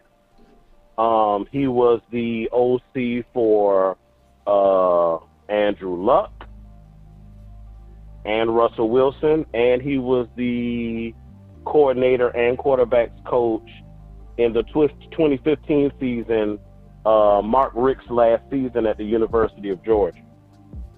So, as much as we know Dallas loves their pet cats and they love to pick their guys and they love to go for their guys, I dug a little bit further. The last quarterbacks coach we had was, well, two quarterbacks coaches ago, three, excuse me, Wade Wilson, and then eventually we ended up with Kellen Moore. Both of them have been professional backups. When you look at Brian Schottenheimer, he was a backup throughout his collegiate career, right? But I'm looking at all the places he's been and he's touched and how quiet Dallas has been on Kellen Moore this offseason. And I see this hire as a quiet. Remember the other day when we talked and I told you my boy had said that he saw two options. He saw Kellen Moore either being the eventual head coach of the Dallas Cowboys or looking for a job. But then when I factor in this whole piece with Brian Schottenheimer, I'm starting to lean more toward if Kellen Moore does not put up or shut up in this season, his fourth season as offensive coordinator, I believe in 2023, he may be looking for another position. Now, on the flip side, everybody said what they said recently about Dak Prescott and wanting to see him elevate. You mentioned this is his 7th year. You referenced Tony Romo talking about the fact that, you know, the game didn't slow down for him until year 7. Dak's coming into year 7. Right. We expect great things from him. But when you insert Brian Schottenheimer, I see two things happen. One, this is going to amen what you said on last night. Okay. Zeke is gone, and they're going to under-target Tony Pollard. Yeah. I see them under targeting, because giving them both less touches. Because you brought somebody in who is super giddy and super excited about the passing game. Mm-hmm. He's going to further push Kellen more into that direction. I don't think that's any. I haven't heard a blogger, streamer talk about that aspect of what Dallas did yet. Ooh wait. So we talked about, you know, all the guys we drafted and physicality and these O linemen we got and D linemen we got, and it's Mr. Nasty time, but yet we brought somebody in who is more finesse. It's Who's going Mr. to add Nasty to the time. finesse of our offensive coordinator. I have a problem with that. Because if you're going to do something, if you're going to be about a system and pushing a system or pushing a new attitude, that acquisition of Brian Schottenheimer as a consultant to me does not make sense.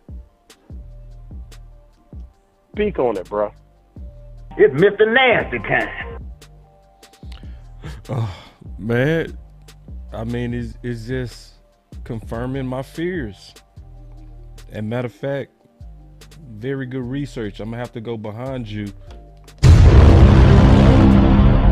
to also do my research. You know what I'm saying? But yeah, I do think they're gonna I don't think they go run the ball next year, man. So nope, I don't see it. And I really appreciate your research. And I'm gonna tell you what I'm gonna have to do. We gonna have to talk after the show. You know, I'm gonna call you after this show, big dog, or tomorrow. You know, we go talk ball, and I'm gonna want to see your notes, brother. You know what I mean? And bruh, see, you know me, I'm gonna have it laid out, bro. Yeah, man. No, I want to see all your notes, man. I'm gonna check your work. Not that you need it checked. I just want to verify. Understood. That's all. I just want to verify, because if what you're saying is true, Take it easy on my back.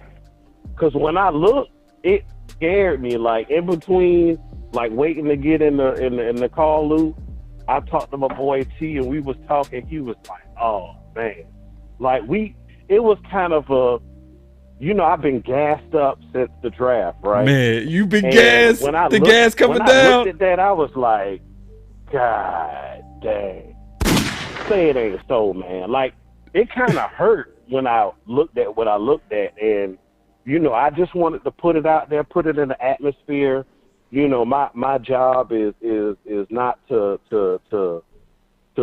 break news or anything like that. I just want to get people like yourself thinking about it. I want to get the fans thinking about it, because I went down the rabbit hole and I was like, man, get me out of here ASAP. Like, if that's what it's going to be. Stay in that rabbit hole, dog. Stay in that, because if you right, bro, I'm starting to feel a little big game Jameis over here, man. They got to show me, bro.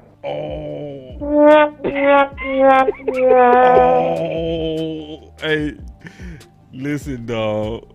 But listen, for everybody that's listening, this is an example of why I love freestyle shows. Because you Cowboy fans, ooh, you boys be dropping that knowledge. Bro, that's why I said, call me Gary Sheffield from left field, man. I know nobody was going to talk about what I was talking about. You know, we talk about the surface stuff, but you know me, bro. I like to go deep, dog. I do know that, brother. I do know that. And man, because it has a smell, bro. It has a smell. Oh, Mr. Nasty. And what I don't want, I know you ain't said it the other week, but what I don't want is, because we had what appears to be a good draft, I do not want our fans to fall into the black hole known as new woman syndrome. Okay, you have to explain that. Explain new woman. Oh, I don't and mind you can doing say, it. See, you can say it. When you got your main squeeze, your old lady, you know, and y'all been getting it in for some time, you know, it could become mundane. You know, you may get tired of it. You know, you already know what you're going to get.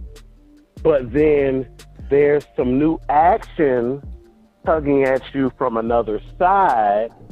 And this new action, you're so excited about it because it's brand new. It has that new car smell, and you just can't wait to get in, put the pedal to the metal, you know, and test it out. You're so excited and giddy about that, and you forget about everything else you had going on. And then when you do test drive, you may be like, man, the car that I had that I was willing to trade in, I don't know if I want to do that anymore because this new car don't giddy up like my old one does. That's how you say it, bro. Yoga fire. Man, that was weak. You weak, bro. Come on, I was waiting on you. Nah, the new. Nah, bro. Syndrome. Nah. That was You chickened out just like I did, Bruh. You chickened out because you know what we talked about on the phone, and that was not it. But it's cool. I told you it's different when you say this stuff in the public, dog. It's a little bit different. We gotta keep it PG-13, man. Yeah, because we ain't gonna say what we really said. Before I go, it's something else I gotta drop on the people, dog. All right, what you got? Going forward to next year, me and my boy, we met because we had a lot in common. One of the things we found out we had in common, and this goes back to 2002, we became best friends. But we found out that we also had the same favorite player for the Dallas Cowboys, Deion Sanders. It's the number I've worn almost my entire football career. Even playing linebacker, bro, I wore 21. All right. There is a video captured of Deion Sanders sharing some information and enlightening members of the Jacksonville Jaguars team. And he gave them the acronym PRIME. And it's something I want to focus on for our team going forward to next year. When I tell you the man laid this out so smooth, it was perfect. P, preparation. I mentioned Brian Schottenheimer earlier. He's a consultant. He's supposed to help with game prep. A lot of times last year, especially toward the end of the season, it looked like our team wasn't quite prepared. That's something I want us to elevate on going forward next year. R, responsibility. It is the responsibility of every player to prepare themselves for the game coming up, and this is players and coaches are included. It is a responsibility of them not only to prepare themselves for the following week, but to hold one another accountable. Speed it up, though. Speed it up, dog. Boy, you taking too long on this PRIME acronym. What's that? Speed it up. You taking too long on a PRIME acronym. You preaching through every word. You like a preacher right now. R, and then you give thank you. I is for intelligent. Okay. Intelligent. Mm-hmm. M is for management, and E is for expectation. Gotcha. We expect everybody to do their job. We expect players to manage themselves accordingly. We expect the coaches to manage the players accordingly.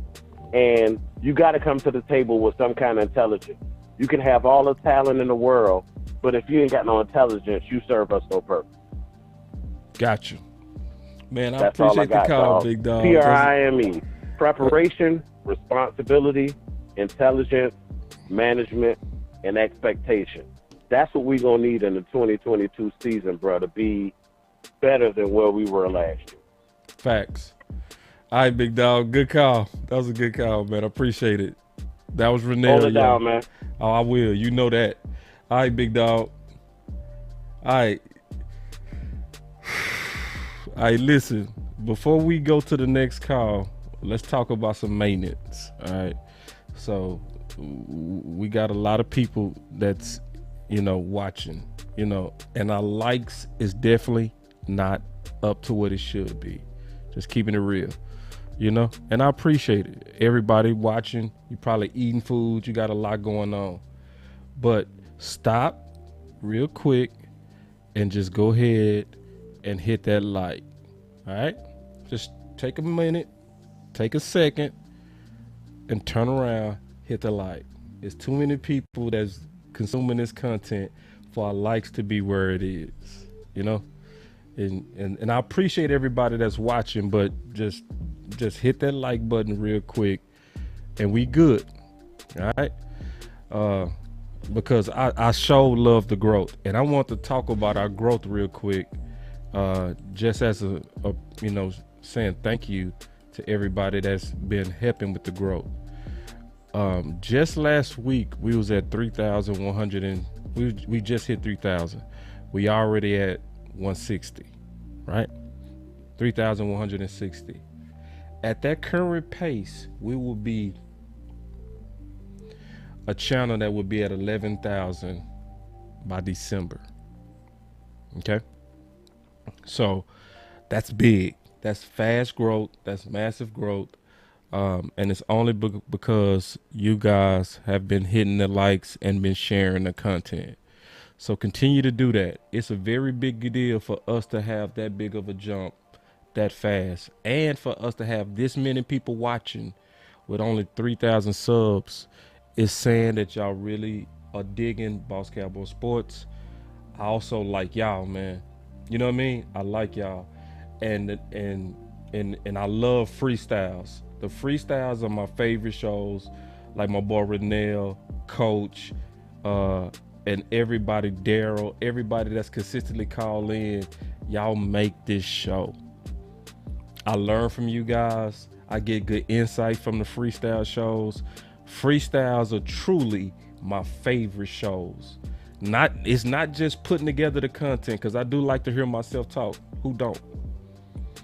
But I like to hear y'all more, So, and when Renell called back, I'm not gonna rush him this time, because I'm gonna want him to start and slowly break down that acronym of PRIME and how I can help the Dallas Cowboys. I'll be taking another call. Boss Cowboy Sports. Boss, you got one quick comment right quick and I'm get on off. No, man, you ain't rushing you. Go ahead. I love what my man Renell just said about the Marty Schottenheimer, not the Marty, but the Schottenheimer hire, and he does have a point there. I hope Schottenheimer has his dad gene in him, and his dad gene in him is run the ball. When he was at Seattle, he ran the ball, but he tried to turn Russell Wilson into a pass-happy guy, and that hurt Russell Wilson in Seattle, and they had to get rid of him because they had to find somebody to go back to run the ball in that history. That's why he got let go in Seattle, because he went away from the run game, which took away from what Russell Wilson needed to be successful. But I will say this, and this is my nugget, since we want to talk about things that may have a philosophy of what you are saying about them not running the ball this year. And I go back to again, and you're going to think I'm harping on this. There was a reason why Mark McCarthy was let out of Green Bay. He ran the ball 1 year. They won a Super Bowl. But he was a pass-happy guy in Green Bay. And the reason why they didn't get to more Super Bowls is because when they ran into that physical juggernaut of Seattle, their finesse offense sputtered. And the only team that had a chance against Seattle that time. Even the Cowboys had a year, that same year that Seattle beat them in the championship game. They went and bust Seattle in the mouth or run the ball, and they beat Seattle in Seattle. Remember that year? Oh yeah.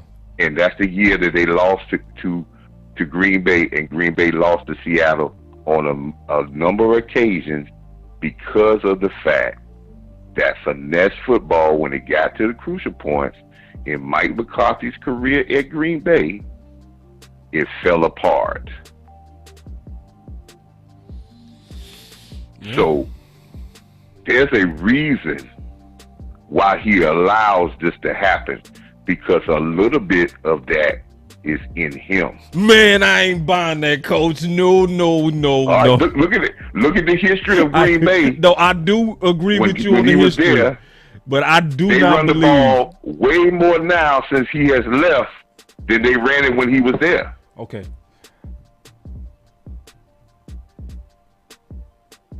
I don't. Don't think. So you telling me, Coach? You telling me that when Mike McCarthy stood up in that press conference and it was saying all the positives about running the ball, that he was just talking? Well, you stand because he was talking at Kellen Moore. I look and see what you did on the field. This is what I look at to see. But Coach, you can say anything at the bank, but when Coach, you got to the field, what happened? But Coach, we both know he neutered. We know that. Huh? We both know that Mike McCarthy is unsullied. He's cut.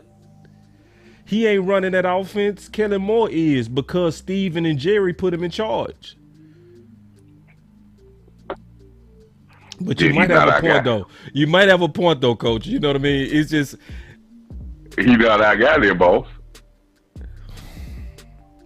I mean, so, yeah. I mean, so basically, he got to be willing to turn on some tables for us to have a long shot at winning. So let me ask you this question, boss. If you're in that locker room, mm-hmm. If you're in that locker room and you know what makes us best, and we don't do that, and the head coach don't have no power to change that, how much respect you got for the head coach? Oh, if I'm looking at the political wins and understanding the political wins as a player, I got very little. So how much do you have? I have very little respect. If you see him getting his ball, I'm answering the question. I have very little respect because I see where the power dynamic is, and it's not with my head coach; it's with my OC. And that's why Cooper is not here. Mm-hmm. Facts. Because Cooper lost respect for the coaches.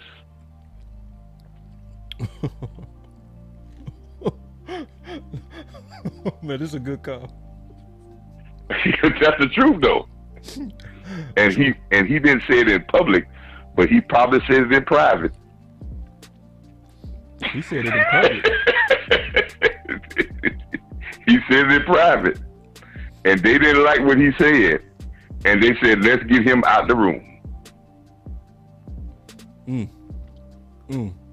Before he tells everybody else to start saying in private, and then it gets to the public. He went to the public. Because if I'm Zeke and Tony Pollard, if they start cutting my stuff and we start struggling, they go talk. Especially Zeke. If they might as well talk, because they out there anyway. They might as well start singing like jaybirds.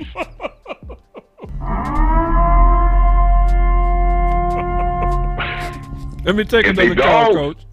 If they dogs, they'll start singing. Zeke go talk. Pollard not, but Zeke go talk.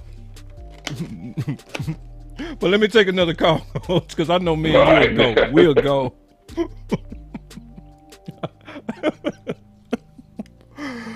All right, man, we got the call.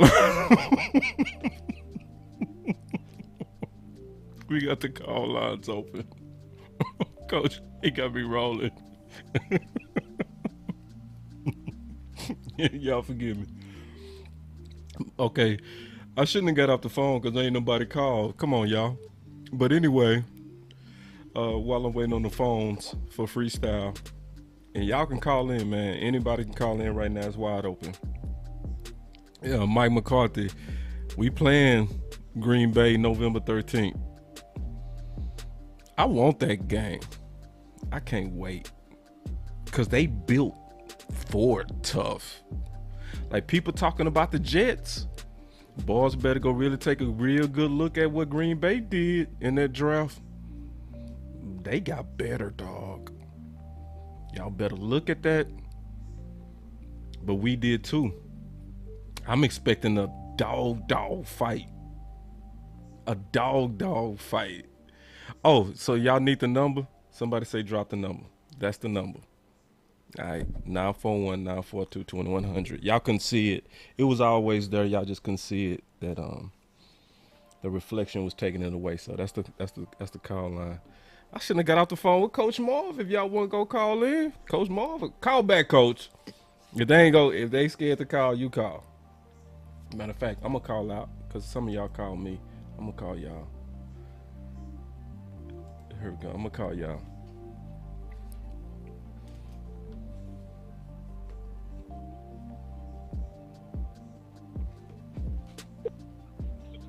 Hello. It's Boss Cowboy Sports. Hey, boss. This is Sam. How you doing? Hey, Sam. What's going on, man? Not much. Just what's your opinion on what we should do with free agency going forward, given that the competence not going to be affected, and we got that post-June 1 money. I feel like it'd be a waste. Like if we don't do nothing, especially like you cut Coop and then you trade Leal, like at least do something with the money. You know what I mean? Yeah. Good question. I think my honest to God opinion is I still would sure up linebacker. Yeah. I think even though we addressed it some in the draft, too many people in that linebacker room had the knife. And you know how it is. Interceptions, running packs, and so do injuries. You know what I mean? So yeah. And a lot of those guys in the linebacker room have injury histories, major ones. LVE, Luke Gifford, as the number one guys. And then Cox, will he be ready coming off a late ACL injury? Right? Yeah. So then you look at Clark, who we just drafted, who will likely get put on the PUP list. And when you get put on the PUP list, he gonna be out to October. If you even try to play him, it can get real ugly real fast at linebacker. So yeah, I honestly would want us to sure up linebacker, with some and specifically a proven middle linebacker, a thumper. Yeah, that would really free up Micah. Oh man, can I? Yoga fire. Yeah, and that's what I've been calling for this whole offseason. People was treating me like I was crazy. I was trolled for it, but I think people catching up. I think people, because it was so funny you just brought up Micah, because one of the commercials they have on him right now is him playing chess. You know what I mean? And it's like, bruh, people got to understand that he's defensive. He's our defensive queen to the chessboard. He's our defensive queen, and we got to get people that's going to continue to keep him versatile. So some people, they was misunderstanding me, thinking, oh, he's just trying to be different. Boss just trying to sell a book. No, man. We got issues, and we got to make sure that we don't get an injury bug that makes him one-dimensional. That's a fact. Yeah. What do you think about some people saying trading for Deion Jones from Atlanta? But I saw his PFF. I didn't watch that many Atlanta games. I'm not sure if you called it. I saw his PFF grade was like really low, but you can always trust PFF. So Man, listen. Well, this is me thinking about Deion Jones, honestly, from about 2 years ago. So I haven't watched any recent tape, but just the thought of what he was 2 and 3 years ago. I usually don't cuss on this show, but hell yeah! Ooh, is he available? I haven't even looked at the free agent list in a while. Is he available? All right. I don't know. They were saying that because the salary cap, they're having cap issues, so it would be like they would save some money, and then it wouldn't be that much on the cap here. So that's always like something that Stephen Jones is, what I mean, like down for like cap friendly contract. So it could have been a win-win, but we'll see. Now I'm gonna tell you the biggest ball drop that we had is Sam, right? Your name's Sam? Yeah. Sam, the biggest ball drop was us letting Wagner out the door. That was exponentially the biggest ball drop. Wait, and who was it you said? Bobby Wagner. We dropped the ball on that because it came out that Dan Quinn and him was in real talks. And Bobby said it himself publicly. And then they came out with an article and said that his cap hit was only $4 million.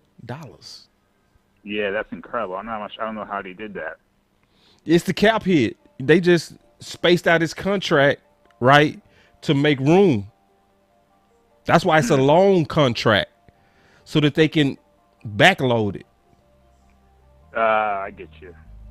Bro, and he would have did that deal in Dallas for Quinn. So, and that would have been perfect insurance. And you would have had a guy that's a tackle machine and somebody that got Super Bowl pedigree that would have been a perfect ambassador for Dan Quinn's defense. Yep. That leadership would have been real key. Oh. Yep.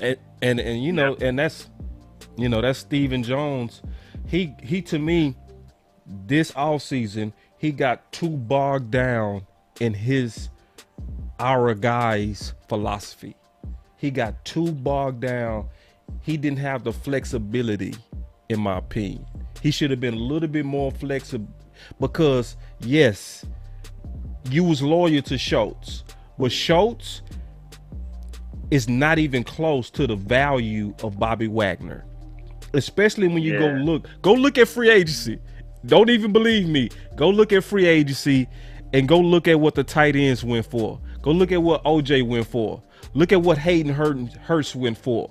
Their contract was only $3 million. You could have got OJ, and you could have got Hayden Hurst for half the price of what you're paying right now for Schultz. And you could have threw in Bobby. You could have just threw in Bobby. And that's Steven with that our guys philosophy. And I get it. You reward your guys who play well, but nah, that wasn't a good move. Not when you look at the injury history of our linebackers. Nope. Yeah. And my boy Troy say Dak needs Schultz though. No, he don't. Because if you go look at the tight end history, all tight end ones do well in Dallas system. Every one. And you can go Witten to Schwam to then tight end one became Jarwin.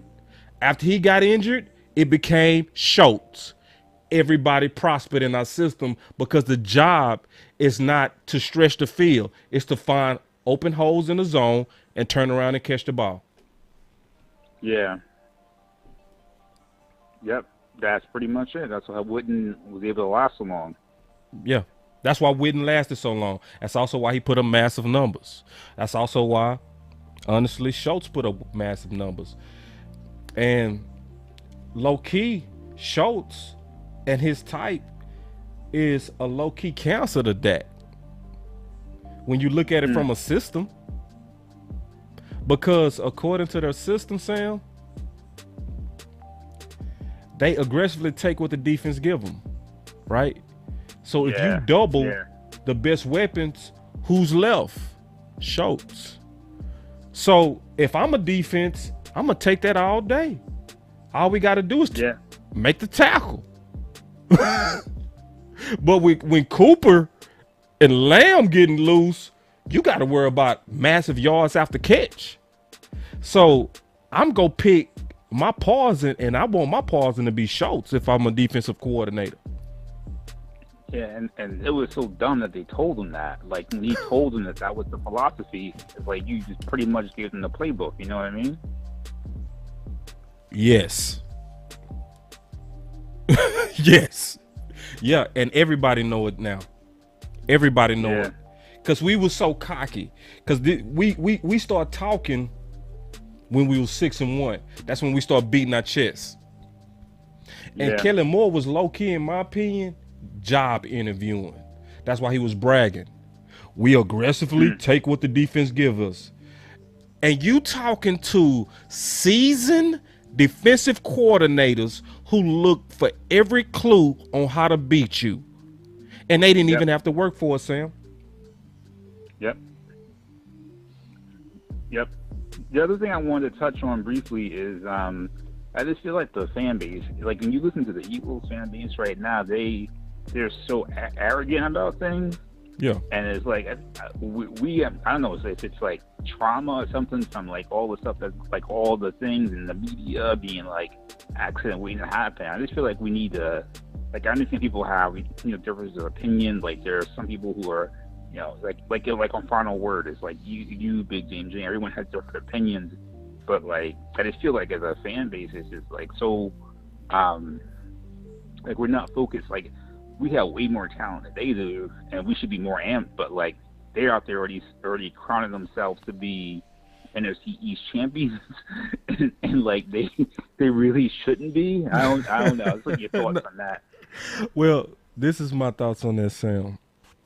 Honestly, we're better, and we have higher standards.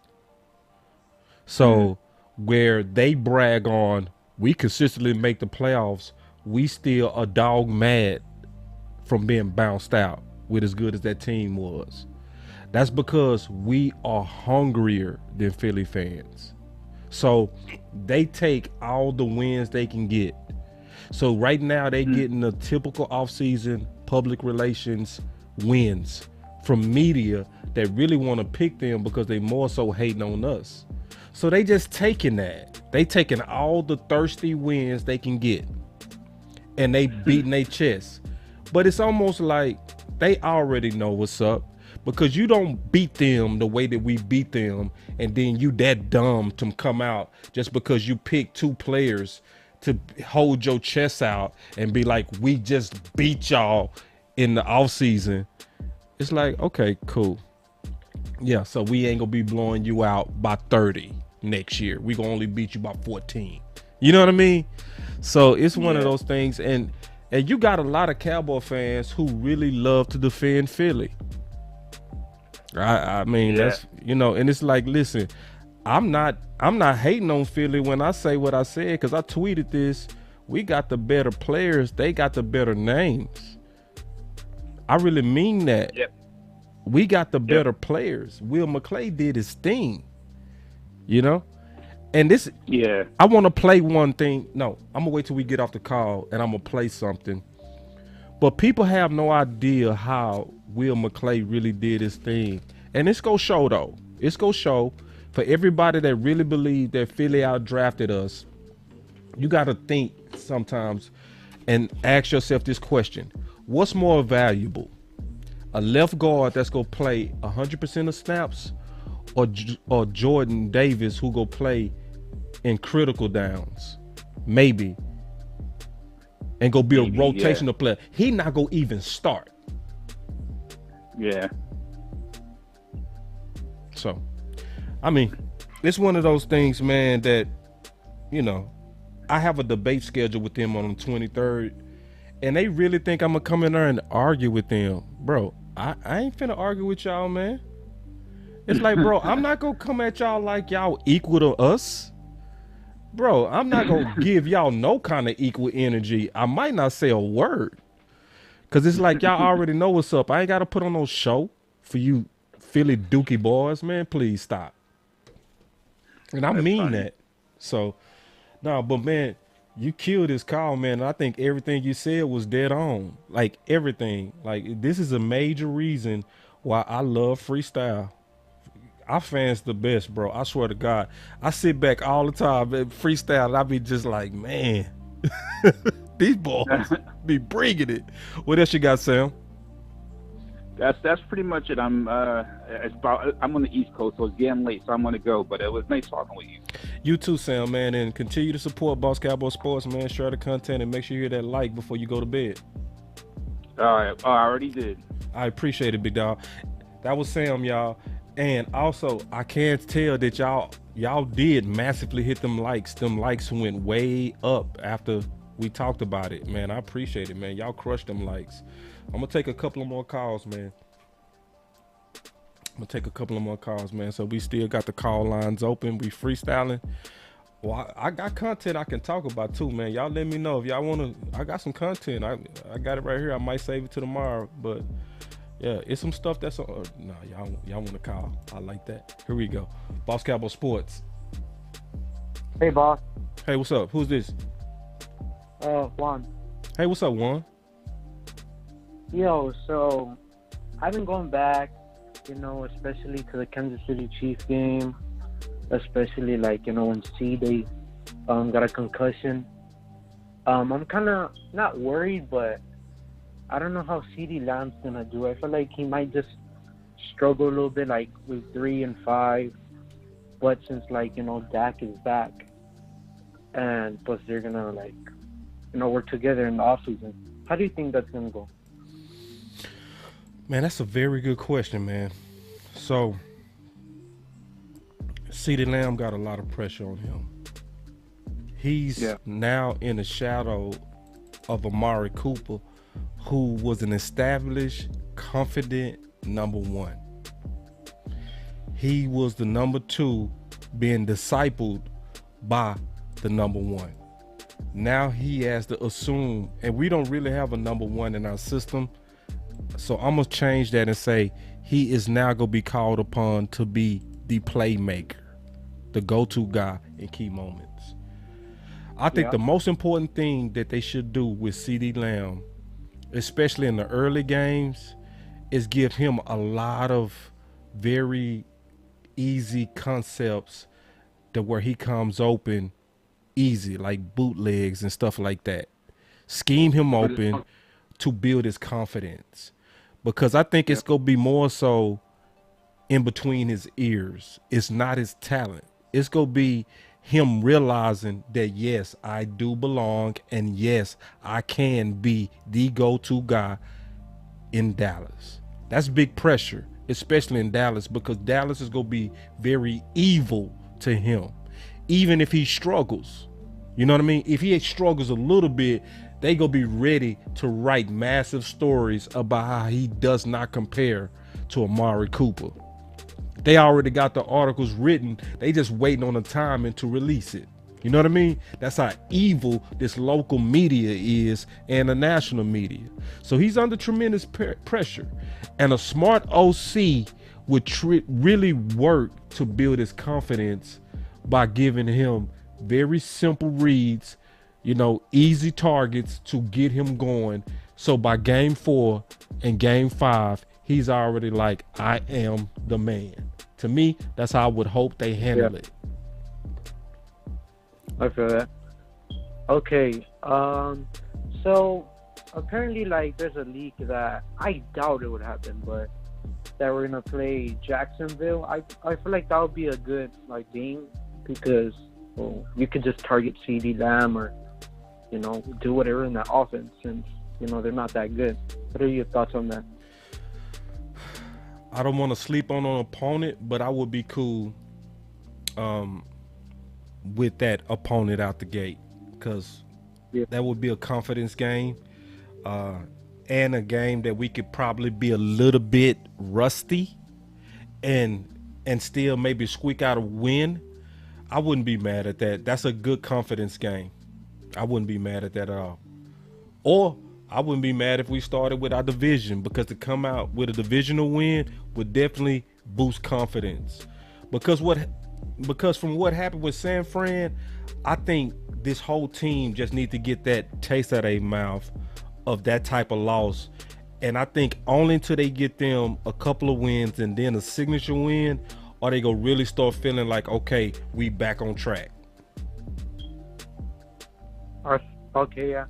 I think we could beat Tampa, and to be honest, I really do think we could beat Tampa. It's just the way we attack it will definitely give us more confidence, especially because either we're gonna play Tampa early and then Green Bay, or we're gonna play Green Bay early and then Tampa.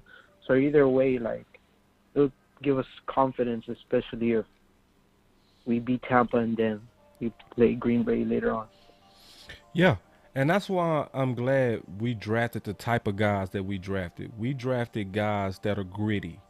We drafted the type of guys that I would trust in a foxhole, right? Most of the guys that we drafted are nasty, right? Professional, but nasty. See, we need a group like that, because a group like that to get in a foxhole. And, you know, like, you remember when Mike McCarthy talked about that the guys look nervous and all that kind of stuff? Yeah, I remember that. We need, it was after the game, right? Yeah, he was saying that going into the San Fran game, that the guys look nervous. So, so it's like, but to Dallas' credit, they did something about it. That's what I do like about our front office. Like, I got my critiques of our front office, but I do like when they do see a problem, they attack it aggressively. So like when Mike Nolan was boo-boo, they went out and got Dan Quinn. And what did they do? They loaded up on defense last draft. They saw that we probably had a soft demeanor, so what did they do? They loaded up on gritty guys this draft. And watch, it's going to have the same effect that our defense did last year, because they intentionally attacked the problem. I do like that about our front office. I'm not going to hate on them for that. Mm-hmm. Shout out to Steve and Will McClay and Jared. Good job. I could kind of understand what you're saying. Is there any way you could fix your mic? Yeah, that should be better now. Speak. Yeah, I'm speaking. You might have to turn up your phone, cause it's better. Yeah, it's better now. Okay, so how do you think they would use like Micah more? Good question. Because Micah, to me, as much as possible, that's why I wanted a quality linebacker. Yeah. Because to me, sacks are way more important, or people that can pressure or sack the quarterback or draw holding calls are way more important than a linebacker. That is why edge rushers are paid way more. And as a part-time pass rusher, he almost led the league in sacks with half the reps. So he's completely unselfish, and he would tell the whole world, I like the way that they're using me, keeping the defense off guard where they don't know where I am. And I'm like, yeah, that does sound good, but I'm gonna be honest with you, I like you getting after the quarterback. I like that 4-3 speed getting after the quarterback. I like tackles having to sleep the night before thinking about a guy that's going to be coming off that edge with that type of speed and quickness. I like the fact that you will likely punish quarterbacks a whole lot if they just let you get after them a lot more. That's another reason why I really, really wanted us to aggressively target a capable middle linebacker. So to your question, how could you max out Micah Parsons? Don't overthink it and trust the market. The market is paying defensive ends because of the impact that they have on games. This man can impact games instantly from a pass rush position. So in games to where you have to play him at linebacker, do it. Like for instance, the Minnesota game, that was an ideal game for him to play linebacker. Why? Because they was committed to the run. So I don't object to that. But I all do agree this, how they go ahead. switch. Say that again. Yeah. He was playing good, really. He was playing really good in that game. One more time. One day? Say that again. I said I really like how they used Michael Parsons that game, especially how he's attacking the run. Oh yeah. And reading like yeah. catches of the running back. Yeah. And see, last year we had 2 or 3 at the most rushing teams. Next in 2022, this year, we are going against 9 opponents that are committed to the run. 9. Ooh. It is scary. Yeah. So he gonna likely play a lot of linebacker. And if I was Micah's agent, even though he's being totally unselfish, I would tell Micah to stop telling the world. Stop telling the world that you willing to play all over. Stop that. Because guess what? On a contract year, guess what they go try to pressure the defensive coordinator to do? Have him play mostly linebacker, because that's when it's going to be time for him to get paid. And just like they under-targeted Cooper, they go likely have him playing mostly linebacker. So let the world know you want to make the ultimate impact, and sack guys are the ultimate impact.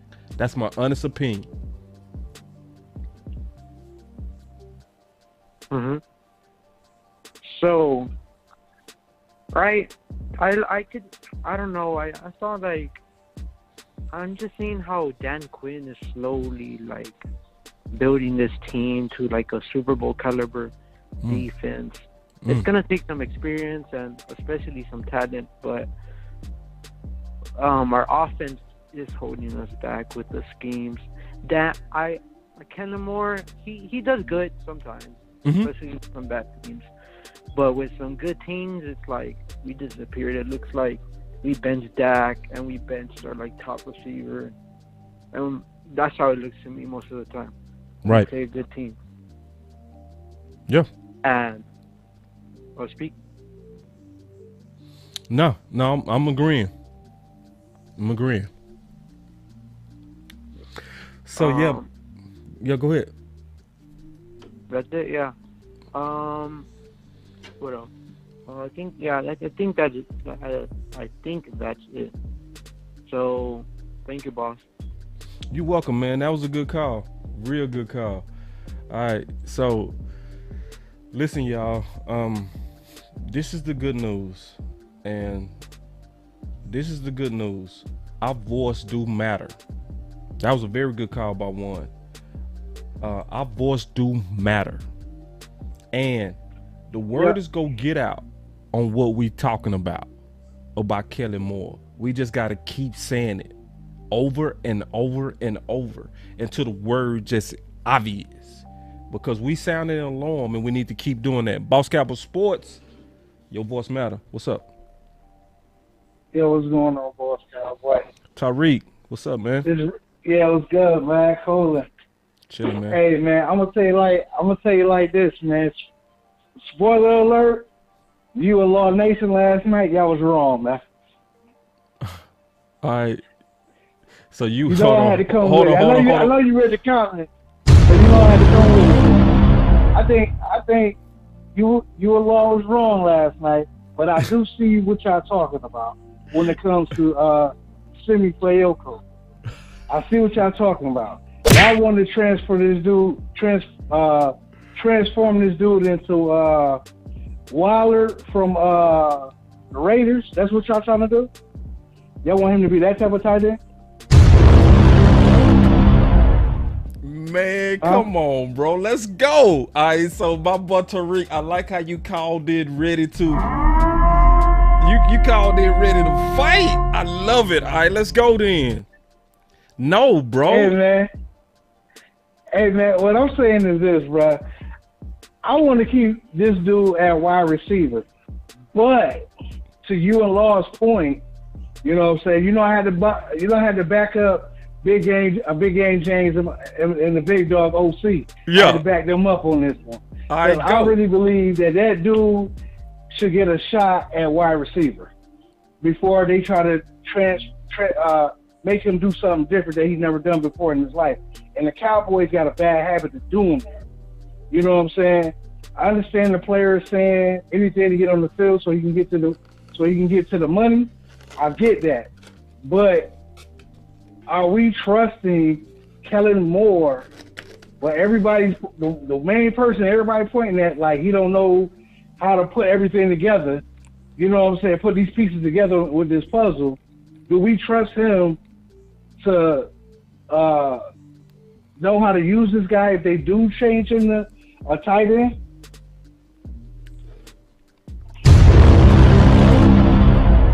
I get to respond now, bro. All right. Yeah, I got to respond. So here we go. Go ahead, man. So this is the deal. Simi Foku already told everybody that he is going to play that. So it don't even matter what our opinion is. It's already in stone, big dog.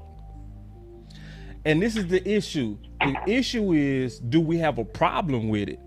I don't. Why? Because he's going to be much lower on a depth chart at receiver than he would be at tight end. Right? So from this standpoint also, it's almost like this. I'm going to say it like this, bro. This is the best way I can explain it.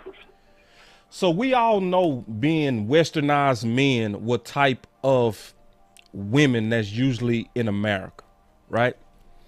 So some men have been going to foreign countries to where they have a more submissive attitude because it increases their chances, right?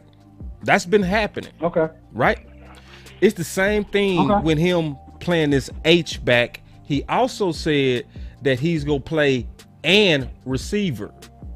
So for those of us who've been begging and pleading and crying, it's Mr. Nasty time for a tight end with some speed, and we trying to do it, all I'm saying is I'm open to it. Now, is it likely go flourish in 2022? Likely no. But he's on a 4-year contract. This might require patience. And I'm open for it. Because he's going to be the 15 receiver where he might be the third tight end and a specialist tight end, because he's going to be the only tight end that's a true mismatch to any safety and any linebacker. You against that? My thing is like this, man. I don't like tweaking players with a team that does not know how to really tweak the players the right way. But we have. My whole thing is now, if they're letting, my thing is like this. If they're letting Mike McCarthy be the head of that campaign to put him in that position and come up with schemes with Kellen Moore to put him in the best positions to win, and you know what I'm saying? If they put him in the best position to win out there on the field, I'm all for it.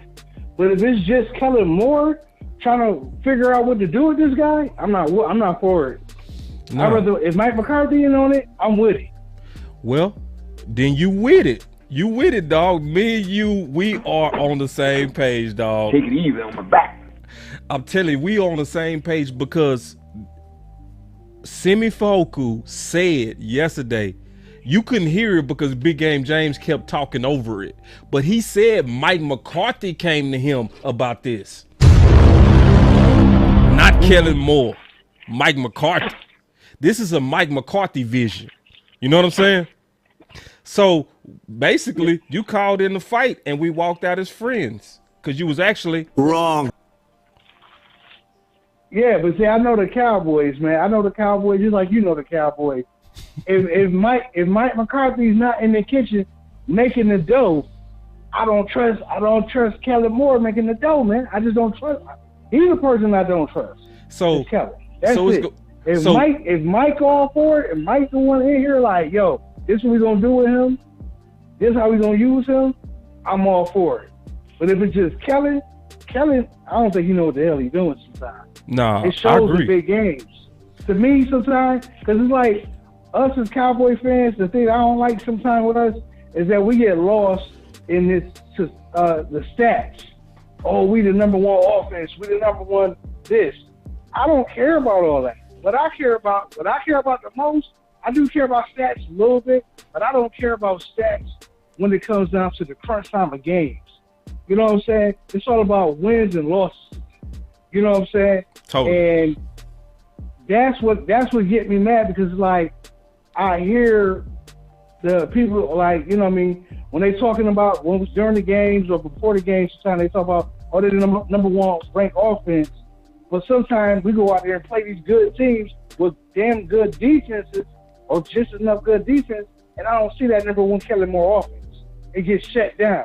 Facts. It's not even there no more. So it's like, how is that the best offense in the league? That's BS, man. And I'm not one of those fans for that because it's like I've always been the type of person. I like it when this team is better to me. If you ask me personally, we're not a shoot it out team. You should only want to shoot it out like that at the end of games. You know what I'm saying? In the beginning of games and during the game, I want a good, consistent run game. I want a balance to the game. I want to run and gun. Flame. You know what I'm saying? I don't want this dude just standing back in the shotgun. You know what I mean? I want that running game back because for some reason, when that passing numbers are low, as far as yardage, when he's like at the 200-yard mark, or a little bit under, and Ezekiel Elliott and them back there running, and they doing their thing, we win games.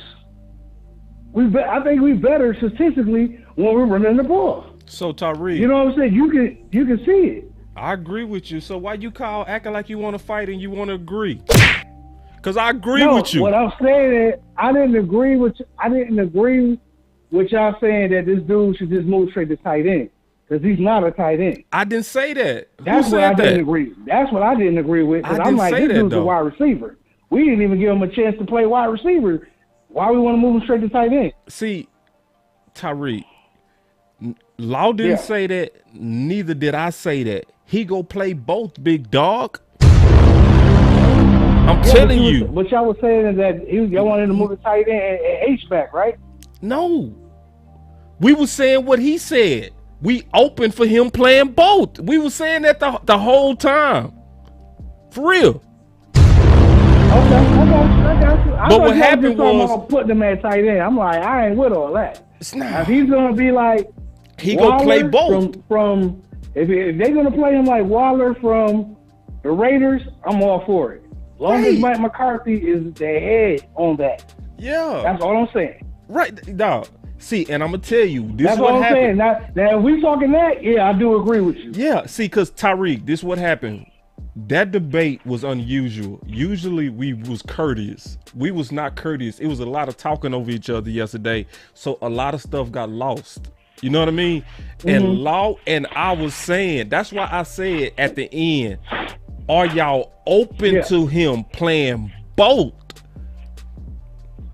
Mm-hmm. And that's exactly what my question was. And they were saying I was trying to sway the jury. And I was like, no, I'm presenting the facts of what he said. You know what I'm saying? So we really got caught up in trying to win versus what was really factual. Okay. I get what you're saying now. I definitely agree with that. Now, if you could use him for both, as long as he's not moving all the way down on the line, I'm cool with that. Because if he's moving down on the line, somebody's going to blow him up. Right. He said it out of his own mouth. He said it out of his own mouth. So it's like, and it was more as a, see, because Big and the OC was like, they just hate the idea of him playing any type of tight end. And I was like, I'm actually for it because this is the speed. And everybody been talking about, we need a tight end that can stretch the field. He also said out of his own mouth that he lost weight in Dallas because they asked him to.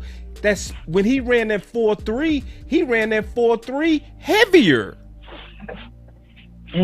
at 235. So if anybody can make the transition, it's him. Okay. I'm for it. I'm for it. As long as Mike McCarthy, that's my only gripe in this whole conversation. And that's a Mike McCarthy is the one that's scheming them up with Kellen Moore, I'm all for it. Now if it's just in Kellen Moore hands, hell nah. I agree. He gonna be looking lost out there.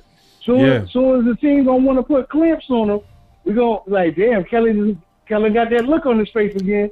I'm gonna tell you what Kellen Moore gonna do. That's gonna be. I'm gonna tell you what Kellen Moore would do. That would be absolutely horrible. Finish him. Kellen Moore would do something like have him blocking Jones one-on-one. See, when I saw Schultz having to block Jones, I didn't blame Schultz for not being able to block Jones, bro. You feel me? Come on, bro. Tackles and guard can't. Schultz go block him. You didn't even shade Zeke over there to help. You know what I mean?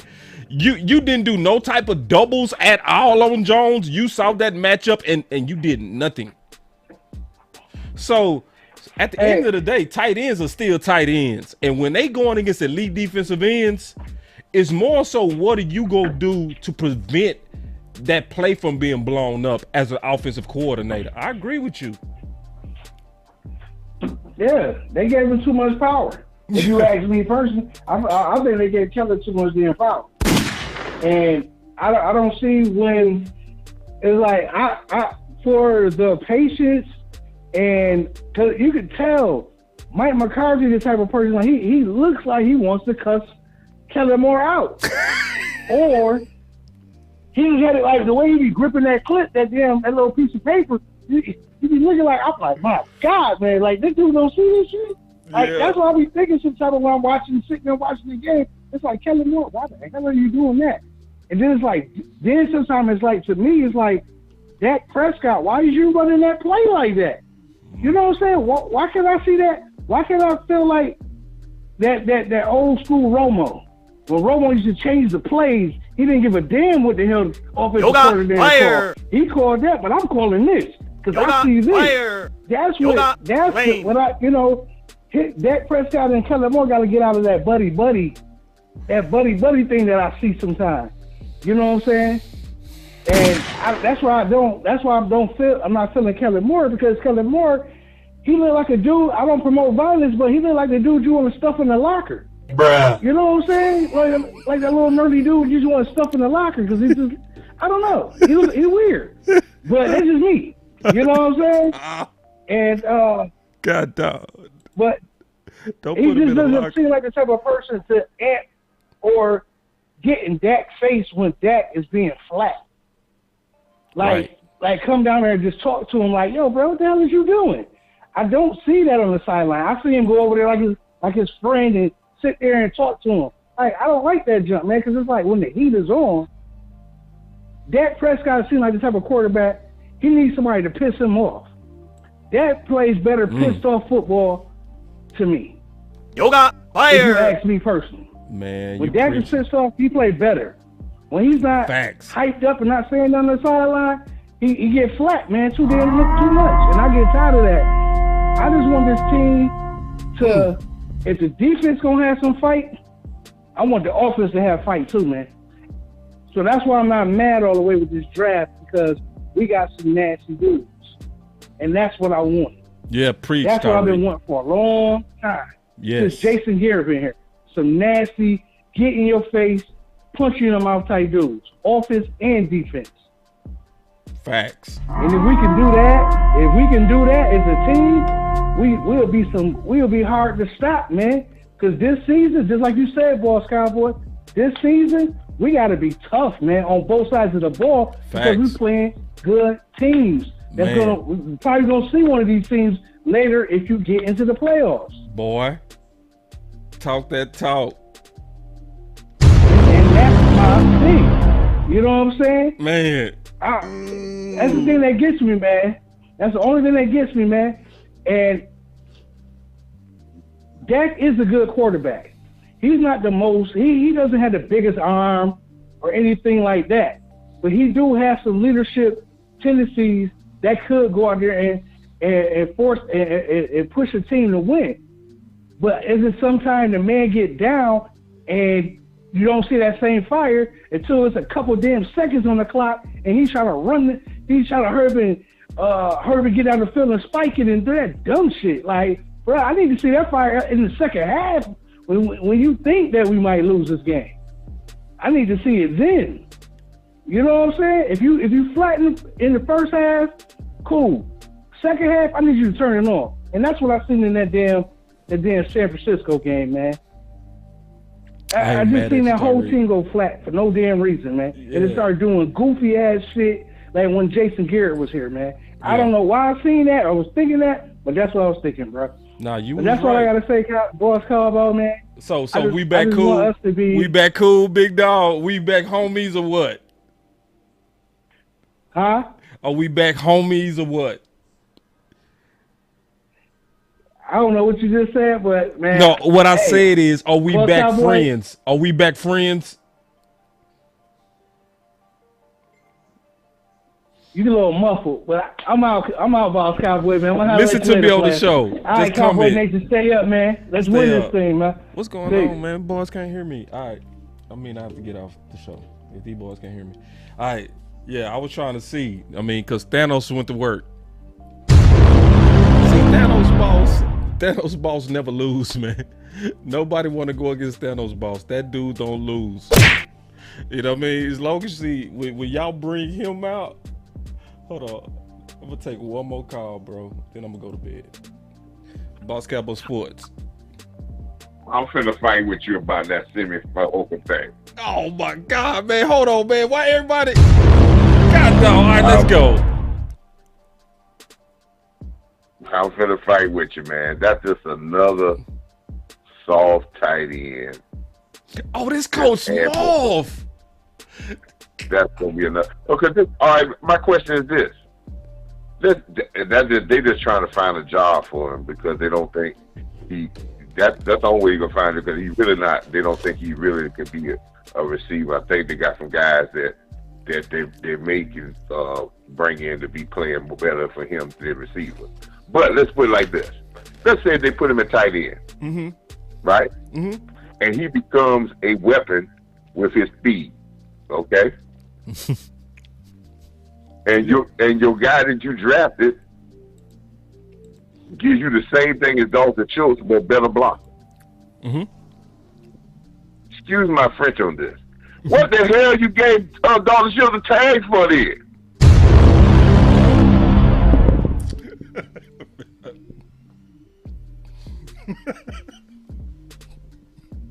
Oh. That's gotta be other than the trade, that gotta be the dumbest move in this off season.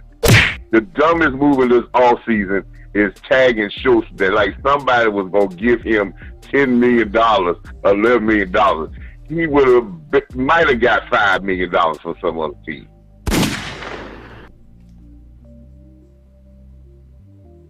But we don't talk. That is the dumbest move. Yoga fire. Yeah. We got listen. We got a tight end that we gave $10 million, and here we going to try to find somebody else to be a game changer at tight end because of speed and maybe can make some big plays. So what is Schultz?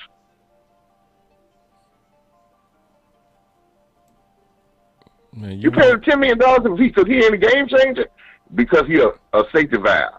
Man, safety I could get some guy in high school to be a safety valve. You, coach, I mean, you could. You really could. Yeah. You could. And see, this is the issue. This is what I told another caller. What tight end has not succeeded in our system? None. All tight ends do well, so why you overpay one? See, you know how they talk about Zeke. We can get a third rounder to do what Zeke does, which is a lie.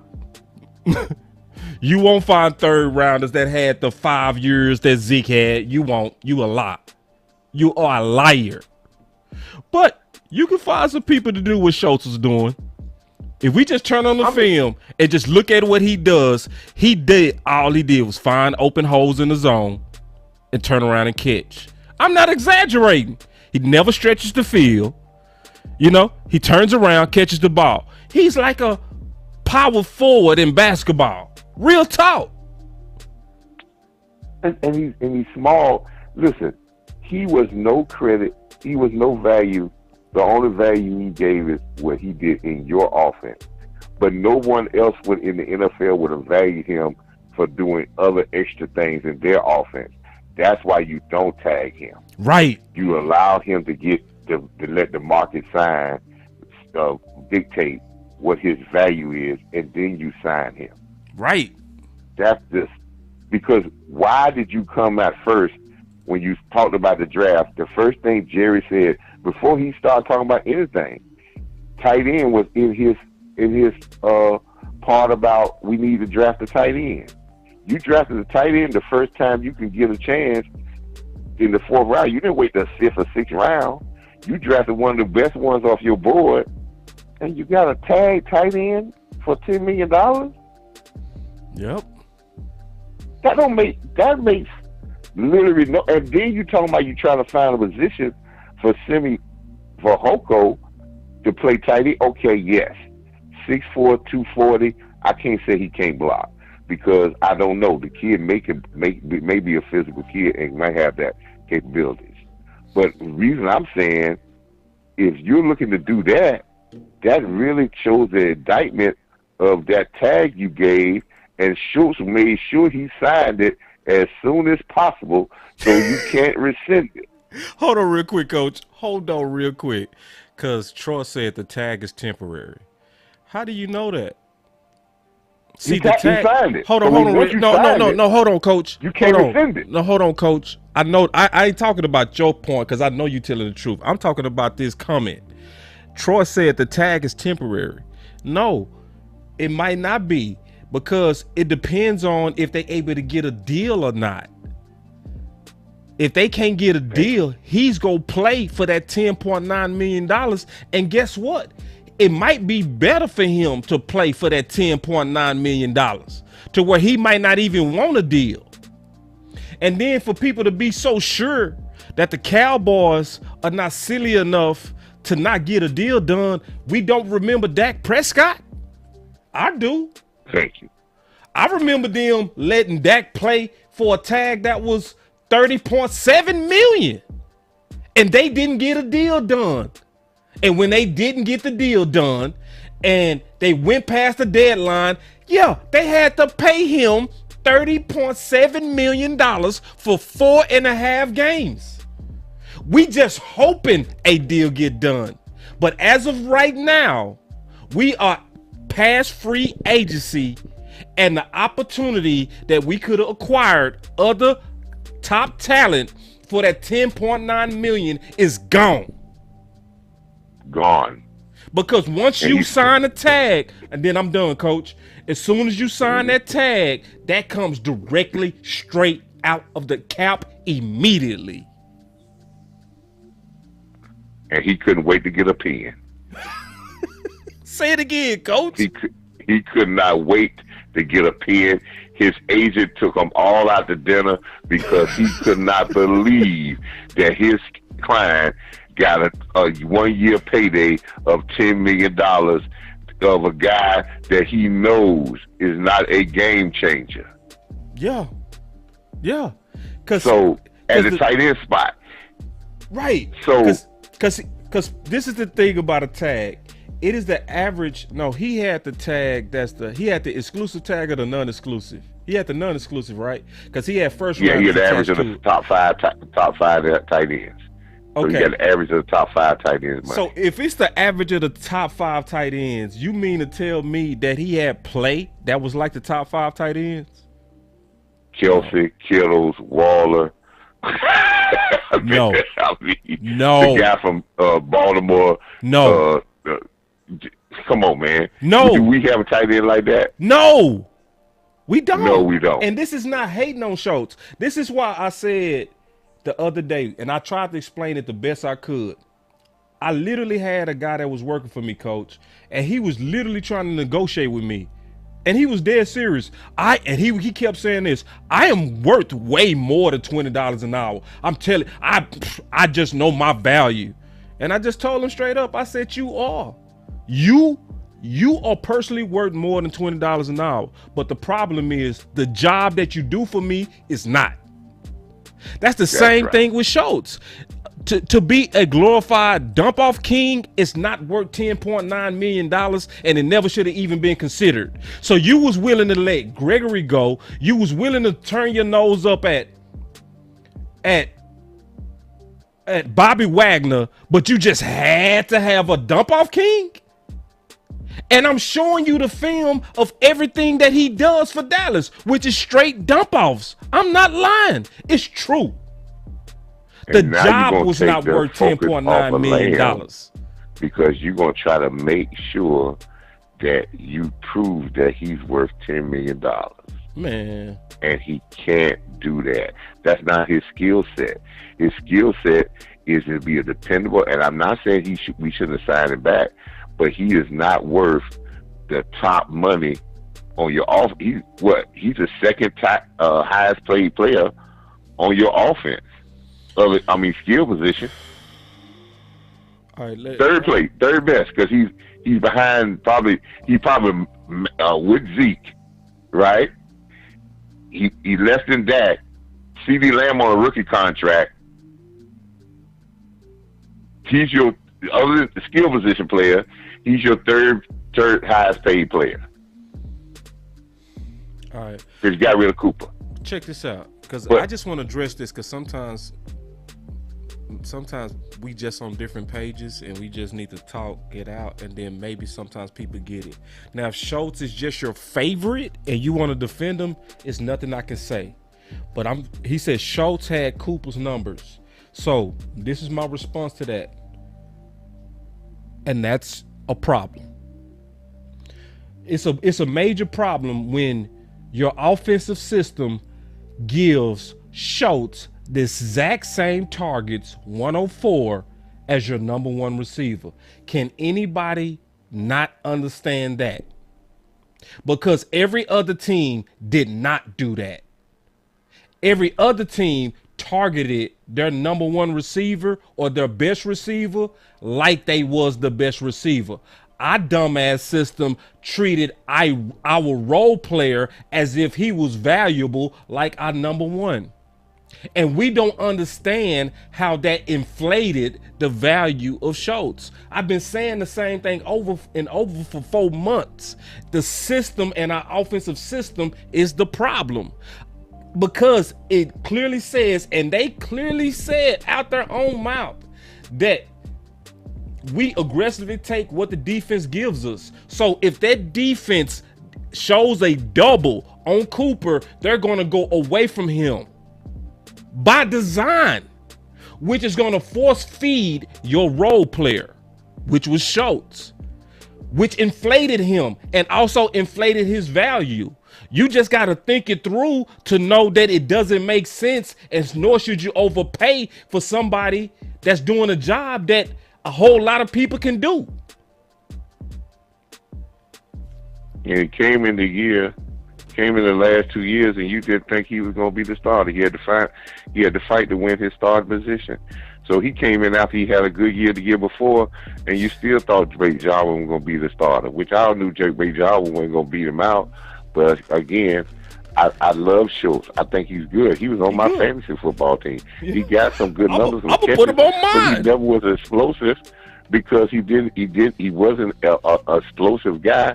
But he's not a top 5 tight end type of money guy, and he knows. And you know something? He knows that. That's that. But boss, I got one other thing, man. All right. And I want to put this out there right quick. All right. I talked to some of my contacts. At the barbershop. You know, I got some HBCU contacts, some guys I knew that has been in some coaching and whatever. Okay. I got some word on the guy that came out of Prairie View that went to Liberty, and now he's a free agent linebacker at the Dallas Cowboys. And my people who I really respect of their football knowledge. Okay. So Story Jackson will be on the Dallas Cowboy football team. I like it. I love it. Now, the reason why a lot of these, and think about some of these guys that the Cowboys have gotten, if you look at the ages, other than the first round pick, everybody's in that 23, 24 range.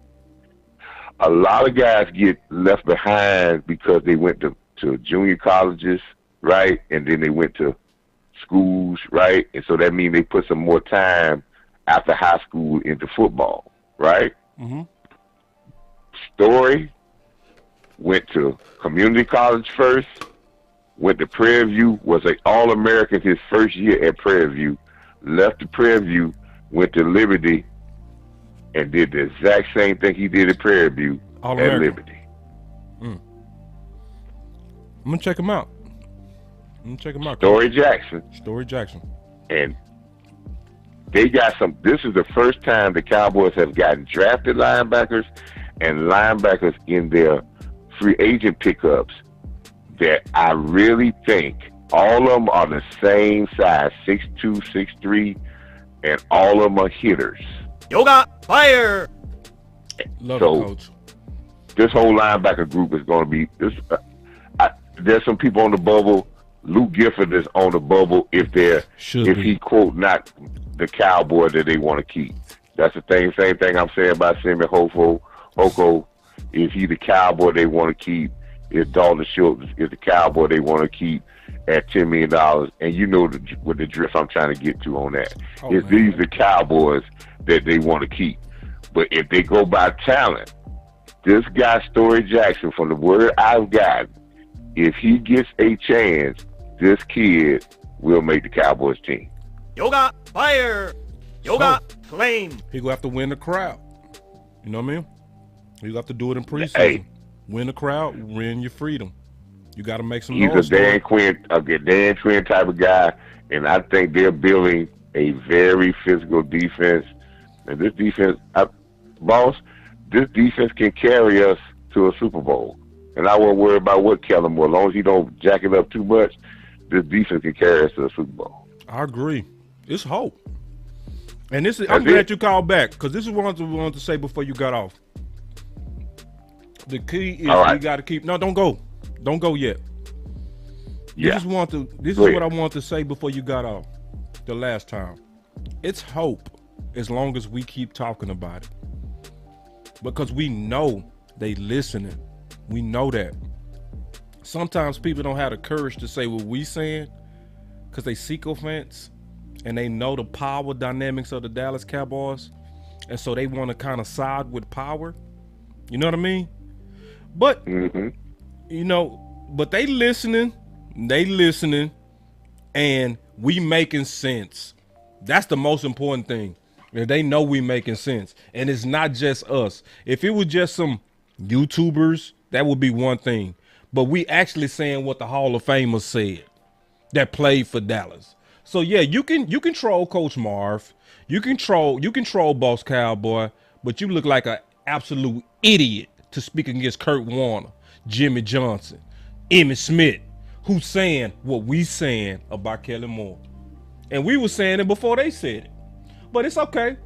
Don't listen to us. Because they believe he's too young, and it takes, again. I said this before.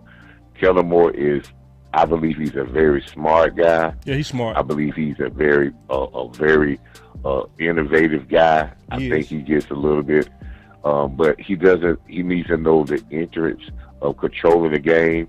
But Lane Kiffin, and I said this one time before to you, and I think OC brought up in his one of his videos. Lane Kiffin is a very comparable person to Kellen Moore. Very smart guy, very innovative guy with a little bit brash of saying he got to do it his own way, and he believed in doing it the flashy way and throwing the ball. But when he had to really downsize after he got some negative results in some too big of positions that he got too early, and then he had to go back and he got with Nick Saban, and Nick Saban taught him how to be an offensive coordinator and how to be a head coach. Right. And now look at him. He putting guys in the draft, and he putting guys, and you know something? Mississippi now is a run first team, and he's still dynamic in the passing game. Yeah, Kellen can grow. That's what you're saying, basically. Kellen can grow. He can learn, and he has the ability to. He also still is a young OC. I feel you, Coach. And sometimes you have to be chastised to be able to grow. And True. This is Mike McCarthy's job to rein him in, right? Right. And then let him grow. And don't worry about it, because if you mess around and if you don't do that, Mike McCarthy, you're gonna lose your job. Yeah, you got to now. You got to. Yeah. Boss, man, as I said, man, great show, man. So much is good, and I love your callers and all your people who Freestyle. put words out there, man. Man, you spreading people. Tell your friends, like I've told a couple of my friends to subscribe, even though they hate us, and I told them subscribe to the Cowboys, Boss Cowboys, so they can have something to hate on. Because I want to see before this football season, Boss Cowboy at 5,000 subscribers, man. Oh, we gonna do that. Mm-hmm. But yeah, do that though. Do exactly what Coach said. Have a good one, brother. Right, Coach. All right. That was Coach Marv. So, yeah, man, that's my last call. Oh, our Super Chat's back on. Our Super Chats is back on, man. I need somebody to test it, though. All right? I'm not trying to do y'all like a evangelist preacher, but I need somebody to test that Super Chat, because all that's got cleared up. I just needed to submit some documents that I got up to YouTube. So can somebody test the system, and you can put 50 cents in there, $1. I don't care what you put. I just want to see if it come through, just real quick. But anyway, obviously we appreciate everybody that continue to support Boss Cowboy Sports. I know y'all watching us from different locations all over, but before you leave, please make sure you hit that like. All right? Please hit that like. That's one of the most important things you can do. That's one of the most important ways to support Boss Cowboy Sports. It's just the free stuff. I know I talked about test the Super Chat system. Let me know if it's working, because if it's not, then I gotta get back to work on that. But always make it a habit when you come in. Don't get distracted. Come in, the first thing you do is hit that like. And one thing also I want y'all to notice about Boss Cowboy Sports and how we try to run this channel. I did go off on somebody that I thought earlier called Coach Marv a dog. He didn't. I apologize about that. You can see that guys are able to call in and ladies are able to call in and disagree with me. I'm cool with that. Like, I never trip on that. It's more so about how we disagree with each other. As long as it's with respect, as long as it's without insults and without insulting each other in the chat, I'm cool. All right. If you come in to troll, and if you come in to just continue just to be a nuisance, then I'm gonna have a problem with you. All right. So that's the only little etiquette things about about Boss Cowboy Sports. But we appreciate y'all greatly because I love the growth that we're getting. Y'all help out this video right here. It's bombing right now. It's not getting the views. I think I posted it too early in the morning and it just didn't get the boost of the recommend. So I did talk about the 2 NFL teams that's, coming to Dallas, and it's a short video. Go check that out. But the rest of the numbers, fantastic. And I just appreciate all the support that we continue to get here on this channel from the work that we do and the vibe that we have as we discuss ways to improve the Dallas Cowboys. We dead serious about it. It's not a game to us. We are very, very conscious that people are listening, and we are working and doing our best to continue to put out real ideas that's gonna likely help us win. Sometimes we agree, sometimes we don't. But the main thing is we go give you the ideas because we're being loyal, and never devoted, and we're gonna continue to do that. So y'all stay up, man. It's Boss Cowboy Sports, where your voice matter. Peace.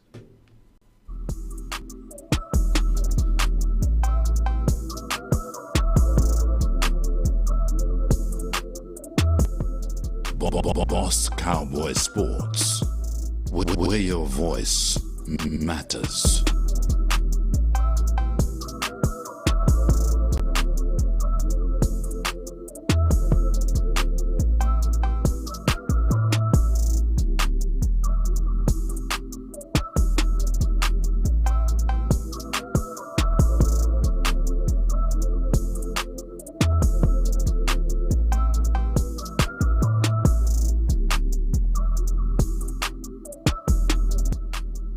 Boss Cowboy Sports.